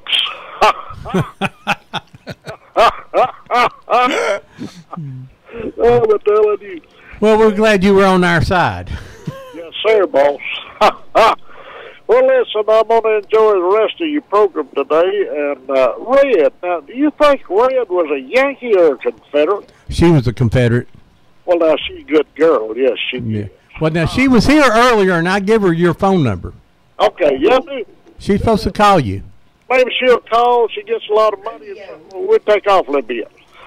Yeah, she made a lot of money out of selling corn in her younger days. Oh, yeah. That liquid corn now. All right. Okay. All right, fellas. Good talk to you. Talk to you later. Right. I figure Bob would say that woman after my heart with liquid corn. I'm surprised that more people hadn't called in to tell you where their ancestors buried in that survived the war that are veterans. Well, that would be, yeah. They should be in the cemeteries all over the county. Well, we do have, if you go up into Fort Hill up here, which the big cemetery, you'll see a lot of Confederate markers, and then there's a lot of people who don't have Confederate markers that you go back and find. A lot of the bridge burners, here the one that burned the Hiawassee Bridge up here, are buried up there. They were sent off to prison camps, and some died in prison camps, and some were released, come back up. But there's several of those people. Of the bridge burners are up there, and thank goodness Lee and Cleveland State every year do reenactments and they will put someone in a period dress, and then you pay $5 and you get to walk through the cemetery, and they'll tell you about that person, or they pretend to be that person. I was a bridge burner and I got caught, or I was a general, or whatever it is. And so it's pretty interesting, that would be. And you hear their wife's version of it, and like Deb's book is more of the versions of not what happened, not the war itself, but what happened to the people that weren't in the war or coming back. The soldiers coming back, and but there's a lot of activity in this area. I mean, this is a huge area here. Now, I don't know how many. Are there any relics left out there between you and Jerry and David Cook and John England and all of you? Are there any left? Well, I don't think we ever find them all. You hope not, right? I hope not. I'm still going back to places I hunted 25 or 30 years ago and still finding one every now and then. So, what's the most interesting piece that you found, Jerry? Probably the most interesting piece, and the piece that I like the best, is pieces that was found over here by Blue Springs over in Lead Mine Valley Road over there. It's a little handle off of a pewter spoon. It has a man's name on one side and his regiment on the other. And you know that this man lost this in the Civil War. And you know when you find it that you're the first person that touched it since he lost it. Unless somebody picked it up and threw it down, which ain't likely. Right. So then be able to go to find that man's record, find out that he moved to Arkansas after the war was over, and when he died in 1933 or 4 or whatever it was, and that sort of thing is very interesting to me, and that makes it one of my favorite kind of things to do, is find something that's identified personally. Good morning, live on Old Town Cleveland. Hey, Ron, this is George Sheldon. Y'all may have went over this, but I know a guy that it's kind of like witching a grave in a way. He uses 2 metal sticks. Yeah. Yes. How does that? How can they tell? He told me he could tell if it was a man or a woman in there. Yeah, they can pretty much, and I've seen them do it. They blindfold the person, and or they can't see the tombstones. They cover the tombstones, and they can tell if it's male or female by the way it does. It's something to do with the magnetic field. First of all, when there's something put there that doesn't belong to the earth, it will indicate that there's something there. But I don't know how it does the male and female thing. Right. Yeah, I don't either. I was kind of wondering what the accuracy rate is. I don't need something like that if they're close. And I know that Barry Phillips has been helping a lot with the cemeteries around here, helping cemeteries decide if there's someone buried in a spot or something. So those folks that get out there with those, I call them divining rods, and do that, are doing a lot of good work. Now, Ron got me a set of them, and the first time I tried to use them, he told me I looked silly, so I put them away because I looked like some crazy woman in the cemetery with 2 little metal sticks. Yeah. Well, That's another thing. I'm proud to say that my great-granddaddy fought in the second great-granddaddy fought in the Civil War, and he was for the Confederacy, so I'm proud of that. And I know where he's buried at. So Where is he buried? he's in New Friendship, Robert Shelton. Oh, yeah, the Sheltons were all Confederates. Yeah, there's all Confederates. Yeah, and I think they had something to do with the Garden of the... What did they have to do with the bridge in Calhoun and Charleston? Do you know? But no, I don't know. I haven't got that delved that far into it yet, but I'm working. Well, you need to get in there because I think that they were either highly in charge of guarding it or highly in charge of burning it. I don't remember. Probably burning it. Don't want to start any rumors. He won the Southern Medal of Honor, so. Yeah. That just meant he served his time. That's good. Is his grave marked with a Civil War marker? Or? No, it's got the 59th Infantry on it. Okay. That's good. Yep. Right. It's Civil War, it's got what regiment he was in and or stuff like that, but it's pretty interesting once I got into it. I'm still getting into it a little bit. Yeah, you're doing fine. We'll see y'all later. Bye-bye. All right, thank you. Yeah, I bought Deb some of those rods, and I don't know if she didn't figure out how to use it or not, but I'm sitting there going, I guess I'm a little skeptical still today, but people really My neighbor 2 houses down when I lived in East Ridge actually went to Truth or Consequences, New Mexico to school to learn how to use divining rods and needles and things like that. So I see you got a phone call. Go ahead and answer it. Go ahead, caller. You're live on Old Town Cleveland. How you doing, Ron? I'm doing fine, Brad. How are you doing? Good. So I haven't Brett, heard we from you in a haven't while. heard from you in a while. Yeah. What's going on, Brett? Getting ready to go back to school.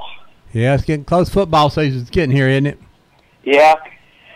Hey, Ron. Yeah. Hey, I just want to ask you, Betsy Gentry was in there this last week. I know Betsy Gentry. Yes. That's my good friend. My good friend too. I know Mr. Gentry very well. Oh, I don't like him. I like Brian. He's a good guy. He's teasing. I like Brian. He knows better. He's my good friend. He's my good friend. Yeah, he's mine too. Yeah. Betsy and I graduated high school together. Yeah. Betsy Maupin Gentry. That's her real name. He thought that was funny. Getting ready to watch a little baseball today. Okay. Well, now, hey, the Bradley Bears are in a 5-way scrimmage tonight at Bradley High School at 6 o'clock. Yeah. So if you want to watch a little early high school football and see 4 or 5 other schools, go up to Bradley Central High School, and they'll be scrimmaging. I guess they're going to do it rain or shine, so I may miss it if it's raining. I used to go all the time, but I think I've got on my Bradley shirt today too, Brett. Yeah. Got on my Bradley shirt. Yep. All right. All right, we'll see. Bye-bye. Bye-bye. Don't forget about the Cherokee Heritage Festival down at the Red Clay State Park, and next week we'll have Mayor Rowland here, and he's going to be talking about the development of Red Clay State Park, which is, gosh, I don't know how old it is now, but 70s? Mid to late 70s. Right, yeah. And thanks to Colonel Corn, who bought the property and preserved it and turned into a state park, and the mayor can tell us all about that. You know, the mayor was like 73 when they opened the park, I believe.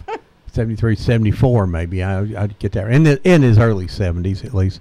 But the mayor will be here, and he will pay me back dearly. Yes. So I wanted to mention down at Price Cemetery, which is where the theater is at Exit 20, where the big mess is right now. That's going to be progress someday, but right now it's still a big mess. And the project that's running all the animals over to my house? Okay. Yes.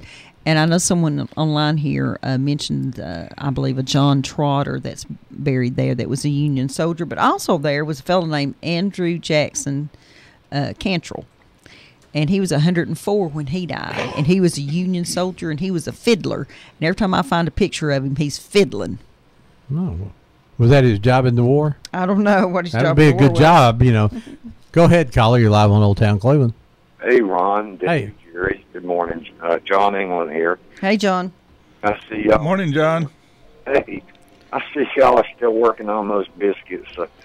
Oh, yes. Tell a couple of stories. Well, Jerry and I started on our second ones.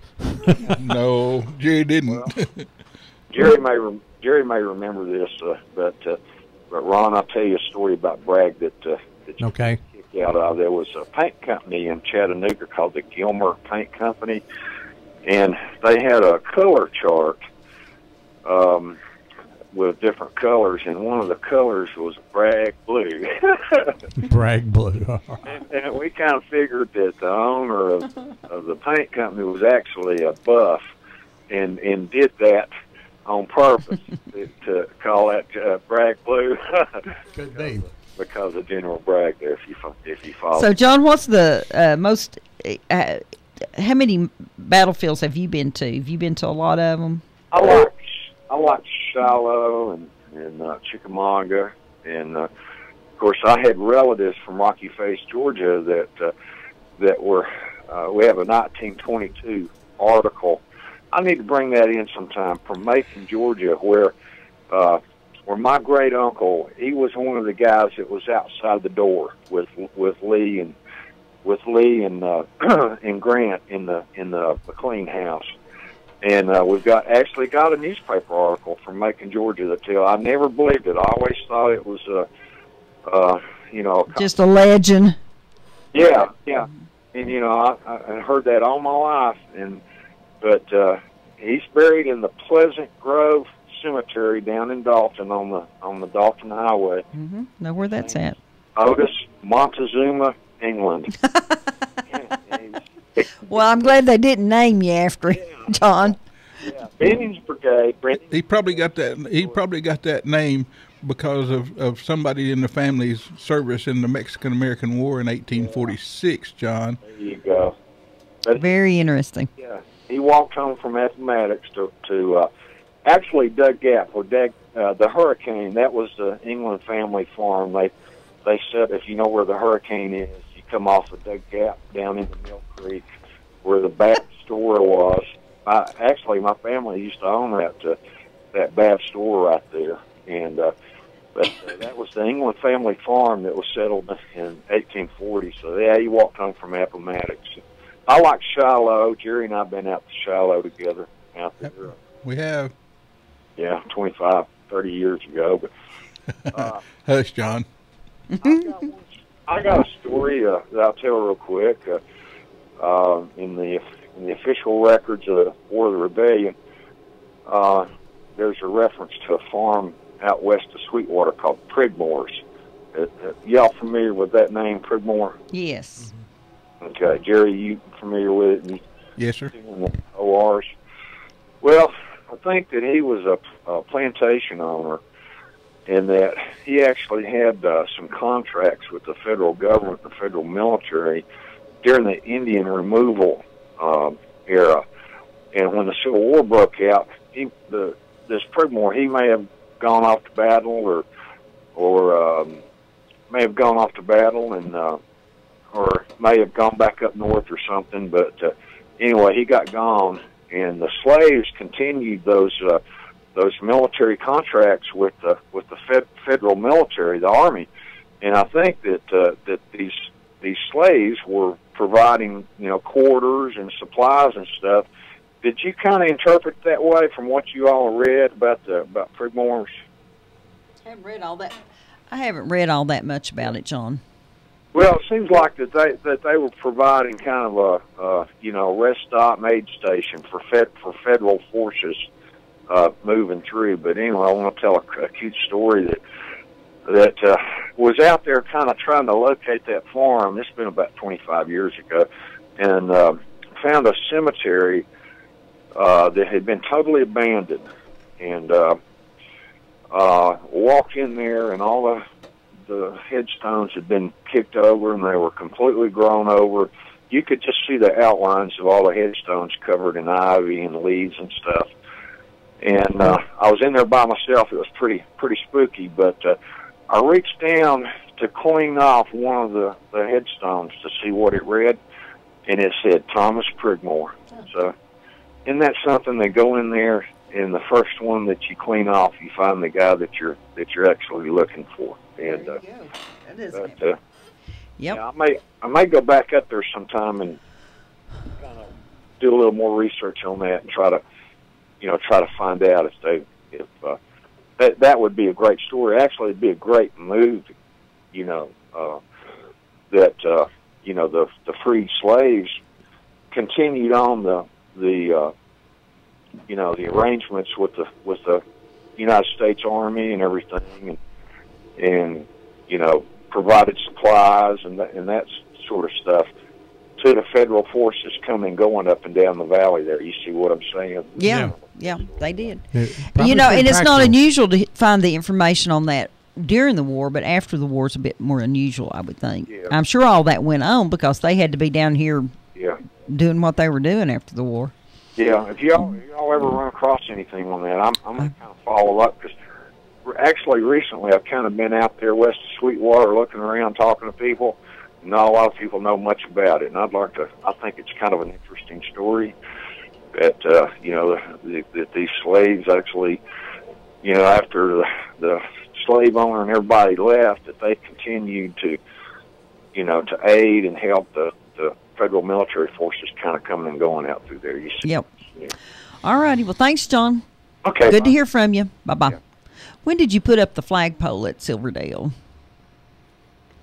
1979 or 80. How did you manage to do that? Well, Working with no budget is always interesting. the first flagpole we put up in 79 or 80 was steel. It came from the Saudi Daisy Police Department. It was their antenna tower for their police radios, and they replaced it. And so we were given the old steel pole, so we made a flagpole out of it, and we put it up in, like I said, 79 or 80. It lasted about 4 or 5 years. Somebody went into the cemetery with a cutting torch and cut it down. Now, why would somebody do that? Because Probably because it had a Confederate flag on it. Yeah, I thought of that as I asked that question. That's Yep. And so we replaced it with the one that's there now. It's aluminum, and it was an abandoned. It was not abandoned, but it was a damaged light pole from along the freeway along I-24 that had been hit by a car and had knocked the ears off of the base of it. And so I went to the power board and paid them scrap aluminum prices for it, and we filled it with concrete and with river rock and reinforcing bars and anything we could think of to keep somebody from being able to cut it down. And it's fluted, and so we put it up, and we put it up with a flag at the top and a bar to attach the flag to, but no rope. So that so if you have to replace the flag, we do it with a 40-foot ladder. There you go. So- 40-foot ladder. Okay, what kind of vandalism? You have any other troubles there? Which always amazes me that no one has anything better to do than pick on the dead. Well, the original monument that was there, the one that was put up by the DAR in 1912 or 14, somewhere along in there, was broken at the same time. They broke that marble monument into 3 or 4 pieces. So at the time, like I said before, I could when I could order monuments like that, I ordered a replacement for it, saying 155 unknowns, just like the original, as much as I could get it from the VA, and we got it. So we put it up and left the old one laying in the ground in front of it. So if you go down and look at it, if you go to our club website, carha.org. Mm-hmm. www.carha. That's Chattanooga. What? Chattanooga Area Relic and Historical Association. We have a little tab where you can click on Silverdale Cemetery, Mm-hmm. and you can see some pictures of the things that are there. And I keep a scrapbook. I didn't bring my scrapbook today, Debbie, for you to look at, but I keep a scrapbook, and I've got all the programs and things from that time, and pictures from the dedication services. The superintendent of Chickamauga Park came to the dedication when we raised the flagpole. It was a rededication of a cemetery, basically, and a dedication of the new flagpole, all at the same time. So we had the vice mayor was there, Tyner High School band came out and provided music for us. I love and it. we had the 39th Georgia reenactors, so we had a really good turnout for that time, and we've had quite a few since that have been really good too. Like I told you a while ago, the last one we just had was the Sons of Confederate Veterans Memorial Day service was held out there at our cemetery.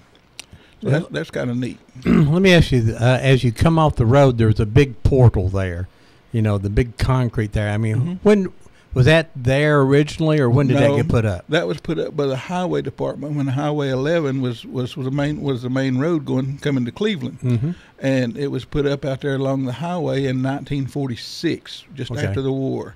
That was one of the projects that they had.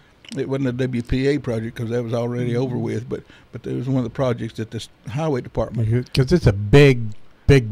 It's a big archway that you drive big, under. strong. Looks really nice. Yeah. Well, and see, it's Highway concrete. 11 went through in the 30s. Yes, and so in the 40s, when they were doing some upgrade work and that sort of things, when that was built by the Highway Department. That's amazing that they did that, and isn't it wonderful that they did? It because is. that probably helped saved it too.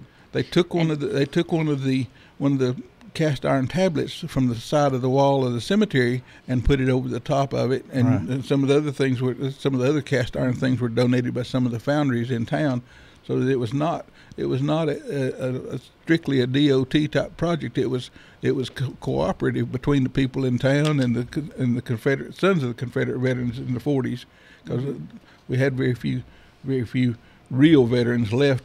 Oh yeah, in the 40s. I think we lost our last one here in 39. How much property goes along with the graveyard? I mean, you go back a little ways before you get to the graveyard from the highway or the old highway. That doesn't belong to that doesn't belong to it. That belongs to the people that have the Clements Antique Store up on Highway 27. Okay. And I don't know. There's two parcels there, and I don't know who belongs to both of them exactly. And there's room for. But who owns the cemetery itself? Is it a Chattanooga property now, or it belongs to the county? And I'm listed as the person to contact, and for any information about it or anything like that. I'm the trustee that's listed.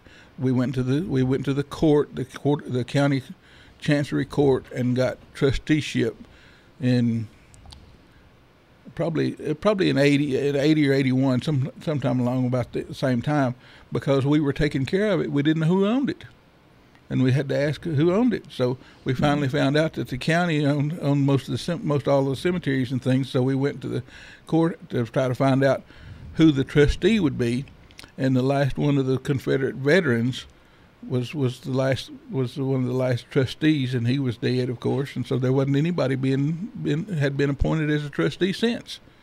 And so the Howell Peoples, the county judge at the time, I think gave the Relic Club and the UDC and somebody else, maybe the Museum of Regional History. There was 3 or 4 different trustees that said they would serve.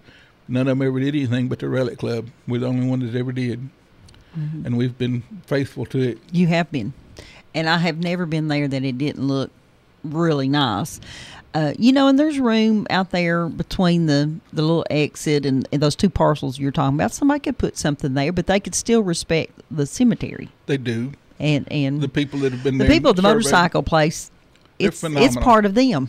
They have adopted it. Yeah. Most graveyards in Bradley County or in most places, who do own them? Well, see, that gets to be the sticky part, because a lot of times there'll be, if it's 2 acres and the family's donated it and it's Grandpa's farm, well, it's deeded off of the property, so they don't have to pay taxes on it. Grandpa passes away, they build a subdivision.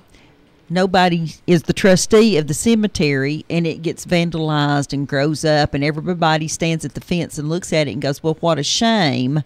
It's not mine. Now, what if they want to build, if the county owns it, they would have to buy the property from the county, right? I don't think the county. I don't think the county would sell it. The county wouldn't sell it. So people who buy. But it doesn't actually belong to the county. It just doesn't belong to anybody. It's just taken off the tax rolls because it's a cemetery, and so it's just kind of like floating out in the ocean. Okay, so let's talk about what happened down here at Publix in Noodlewa. we'll be nasty to those folks for a few minutes. I don't know if it's actually Publix as the people. No, it was the developers. Yeah. It was the developers that put in the assisted living. Yeah, they dug up a graveyard. Okay, now who owned that graveyard? See, that was one of these in limbo graveyards. And so they just dug it up and said, well, great, there's 2 acres, it's ours, dig it up. To keep from getting... I'm just, very quick summary. To keep from getting in trouble, they did go to the court, and they ran a very small announcement, which is what they were required to do in the newspaper.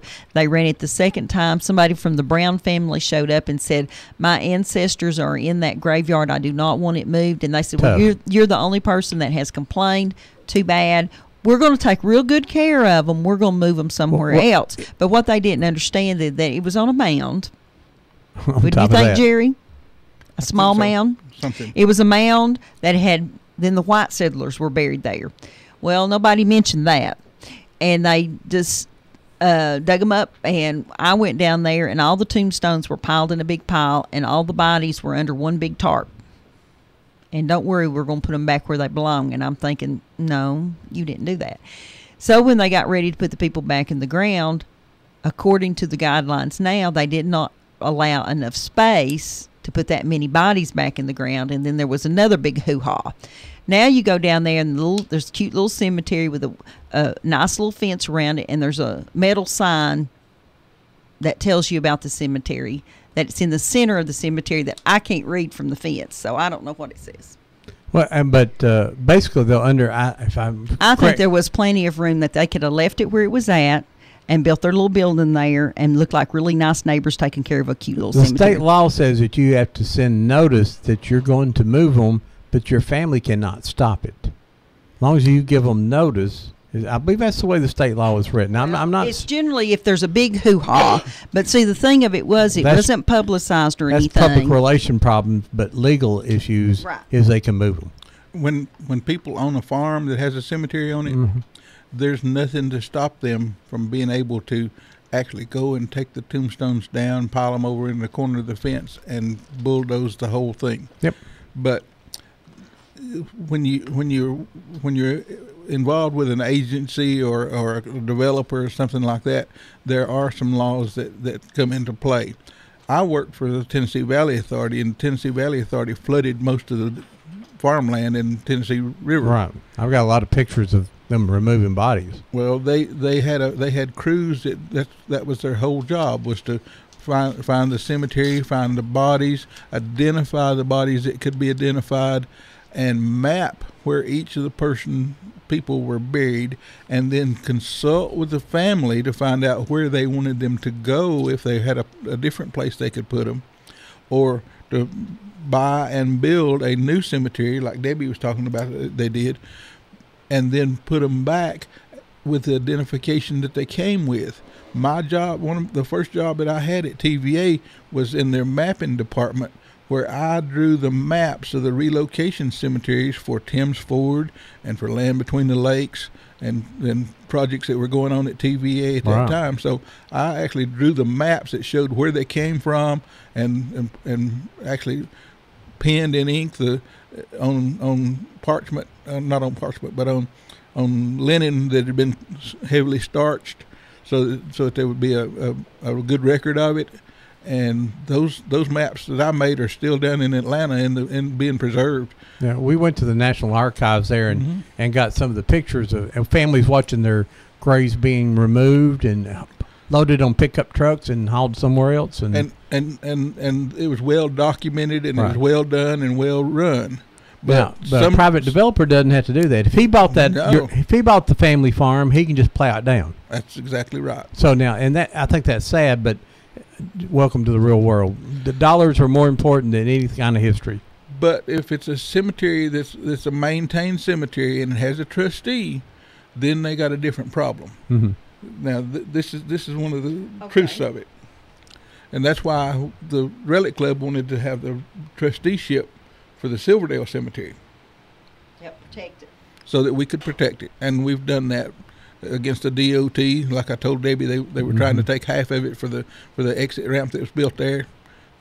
Exit 7, I think, the new ramp that they built. They I don't want to talk about DOT, but when they get ready to run the bulldozers, they run the bulldozers. Well, they do. Yeah, they sure do. Even I worked in the cable industry and had a lot of argument. Not necessarily the DOT. It's the contractor that they hired. He's got a deadline, and if you're not out of his way in time, they'll just bulldoze you down. Yep. And I've had my differences with those guys before. And you can't really blame the DOT for it. It's not their fault. Mm-hmm. There's people that's trying to get this work done, and when work is involved, and progress is involved, a lot of things get pushed to the side. And you have to be careful what gets pushed to the side and what you try to preserve. And if you happen to be the person who is enthusiastic about a place or a thing, then you're going to be the one that's going to defend it. Like Debbie says, though, if you're by yourself, it is a problem sometimes because they're going to go right on over the top of you. Mm-hmm. Oh, yeah. Yep. Oh, very, very. Yep, that's as close as I came to going to jail. Yeah, like I say, but that happens a lot. But been there and done that. Been there and done that. Stood in front of the bulldozer. But if you read that notice, what you need to do is contact the developers, and I think most developers are has good scruples. Yes. And want to do that. Then there's some who are just absolutely not. Would just bulldoze them down and go on. Yeah. They don't get it. It's a graveyard. It's not my family. Go on. That's sad to say, but usually they have to furnish a legal written notice and to notify you that they are moving it. And if you don't show up, basically you didn't complain and they just move it. Yep. Mm-hmm. And so you just need to be aware if you ever see those, and they're not going to be real huge notices in your newspaper. They're going to be some little back into legal notices, and you. Well, matter of fact, before I ever heard about what was going on down at the exit there at Ottawa, where that little cemetery was moved, it had been kept on the down low, and it had already been dug up and moved, and people started calling me. Once they saw it dug up, people started calling me, and so when I checked on it, and there were pioneers from Hamilton County from that were buried there in the 1840s, that I'm sure that they were there. So.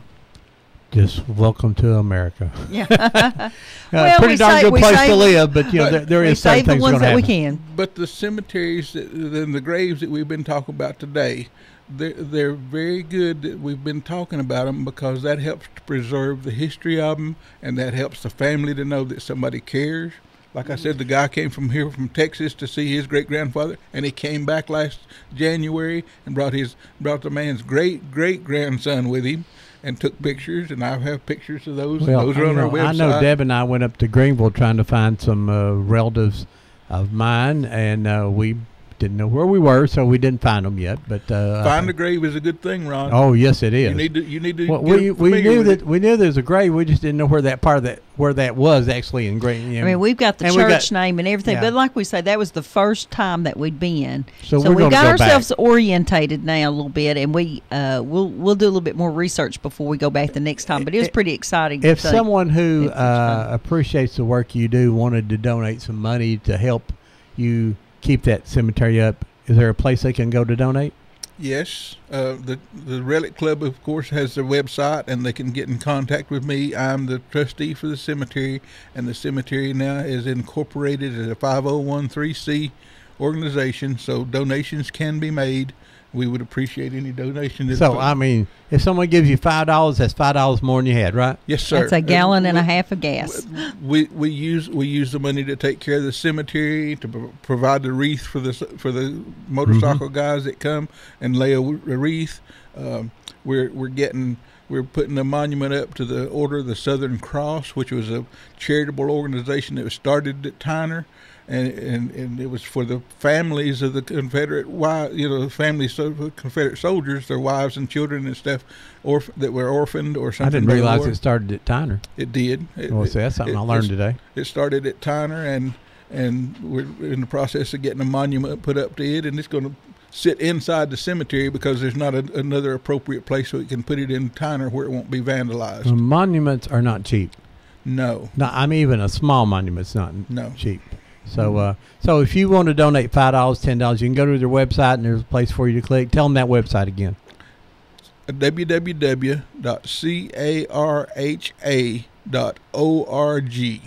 Right, and Silverdale Cemetery is one of the tabs. And if you forget all that he said, just contact us here on Facebook, and we'll get that information for you and or help share it on to if Jerry. somebody wants to drop a check off, they could make it out to the Silverdale Cemetery even, and that would be good enough. Bring it by here, and I know how to find Jerry. I'll be glad to pass it on. And if those kinds of things, a $20,000 check, Jerry will dance in your front yard for you. Well, that would. I'd complain a whole lot for a check that big, Ron, because it'd be a whole lot of paperwork. Yeah. But you could get through that one, couldn't you? I could handle it. Yeah, but but $5, you have to realize gas to weed eat and mow costs money. And I'm sure you got guys who just donate a lot of that. But we've worn out, I don't know how many lawnmowers out there over the years. So, but just that simple things, repairing it and that.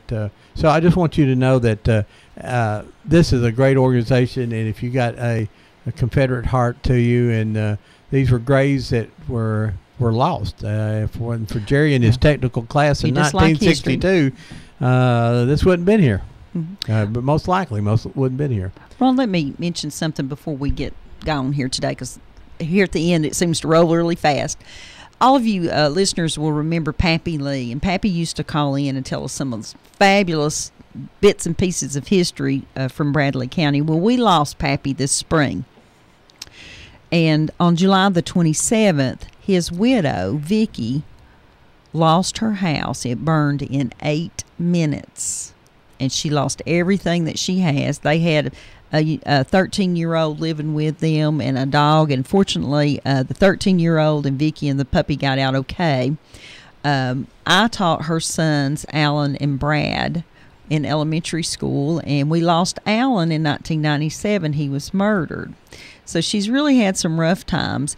But everything burned. She does not have any place to store or sort or anything right now. So we're asking that you make contributions to her. You can do that at any Southern Heritage Bank and just say that it's for Vicki Lee's Relief Fund. And again, $5 makes a big difference when you've lost everything. $50 makes an even bigger difference. And I know the other day I dropped off a donation from Ron and I over here at Village Tire before the bank thing got set up. So remember Pappy's family and take care of them, and we appreciate you doing that. Well, Jerry, time flies when we're having fun. It does. And I certainly appreciate you coming in today and visiting with us and telling us and helping us lead this conversation. And I'm not responsible for your cholesterol level after you ate that cat head biscuit. That's a pretty good biscuit, isn't it? It was good. It was great. You have to give my thanks to the people that provided it. Ronnie Carroll at Cameron's. Ronnie Carroll used to run it, and then he sold it or he went somewhere else for a little while. And he's Ronnie looked good too, boy. Did you see? Boy, he did. He was all cleaned up. And that's because he hadn't been eating these cat head biscuits. That's what it is. He's been eating healthy. But Cameron's is always just a great place to eat, and their biscuits are just, oh my gosh, isn't that a biscuit? It was great. That's serious. And folks, next week we hope to have, we're working on it still to make sure that we've got the date straight, but we're going to have Aaron from Red Clay State Park, the Aaron ranger, Medley, and Mayor Rowland on, and they're going to talk about Red Clay State Park and the development of that park and what's going on there now. She's been there 8 years now, and she's quite up on the history She of is there. a Cleveland native also. Yeah, we like that too, don't we? And Tom was there when, and I kid Tom about being old, but Tom was involved in the development of the park and with Colonel Corn and the state of Tennessee. It's a nice story to save. And also on the 16th, it looks like we'll be doing a Hardwick close show talking about the history there, and I worked on that a lot this week. And let me tell you, folks, C.L. Hardwick was quite the fascinating man, and so that will be a real lively discussion. And we've got some other shows, pretty much lined up that beyond that. So if you know somebody that we need to interview on the air, I know that Eddie Cartwright's got a 90-something-year-old uncle that still drives. Well, he could just bring himself up here and be on our show one week. So I'm going to see if I can't get him to come on. And we like talking about, we talk about today, we talk about the Civil War. Next week, we may talk about growing taters. Yeah. or I certainly enjoy turning your corn into something beside corn. Yeah. Jerry, last week we had a lady on that's running the cannery. And we had a great time talking to her. And Ron made him some corn relish. Good. Well, do you remember that Andy Griffith show where Aunt B made some kerosene pickles? I may have equaled her. I don't. This corn relish did not turn out exactly proper, and I've been giving it away. It's got an afterburn to it. I mean, you know, eat it and you say, well, it's not all that bad, and then you go, oh my gosh, what was that? If people I don't like have got a quart this week. So if you got corn relish from me this week, well, they're sort of telling you something, but yeah. Hey, okay, folks, I think Ron and I are heading down to Cherokee Heritage Days, see what's going on down there. And we'll vote. Last day to early vote. Till 4 o'clock today, I believe. We always say, get those old pictures from out of the shoe boxes and out of the drawers, and get your mom and dad and grandparents and great uncles and great aunts to help you identify who's in those pictures. Someday there'll be a person like Jerry trying to figure out who all these people were, and a picture with a name on it sure would help. Don't write on them. Don't write on the photograph. Write on a piece of paper to put with it. Yes. If you write on a photograph, it damages it. Right. We say put it on a sticker, if nothing, a white sticker, and then put it on the back. Yep. That will work. But yeah, don't use a pen to press down on it. Yeah, we find pictures all the time that people very lovingly mean well. They'll put Tom and draw right on the picture, and I'm thinking, no, that's please better don't do than that. not having one. This is But true. we can do that. So, but preserve that. Talk to your grandparents, your mom and your dad. Everybody's got a cell phone now, and you can record anybody, record their history. The day that we have a death is the day we lose history every week. So we got to make sure, and we all wish we listened to what our grandfathers and daddies said a lot more and wrote it down. And as we always say, and I lost my Aunt Pearl this week, because you'll always remember Pearl Harbor. But will you remember Aunt Pearl? And so we'll see you next week, guys. folks, here Thanks on for tuning Old in. Town Cleveland. If I can find the theme music and the Push little the up button, there, Ron. Push the it's button. gone. Bye-bye.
You are listening to WOOP-LP, Cleveland, Tennessee. WOOP FM is a broadcasting service of the Traditional Music Resource Center, and we play America's original music.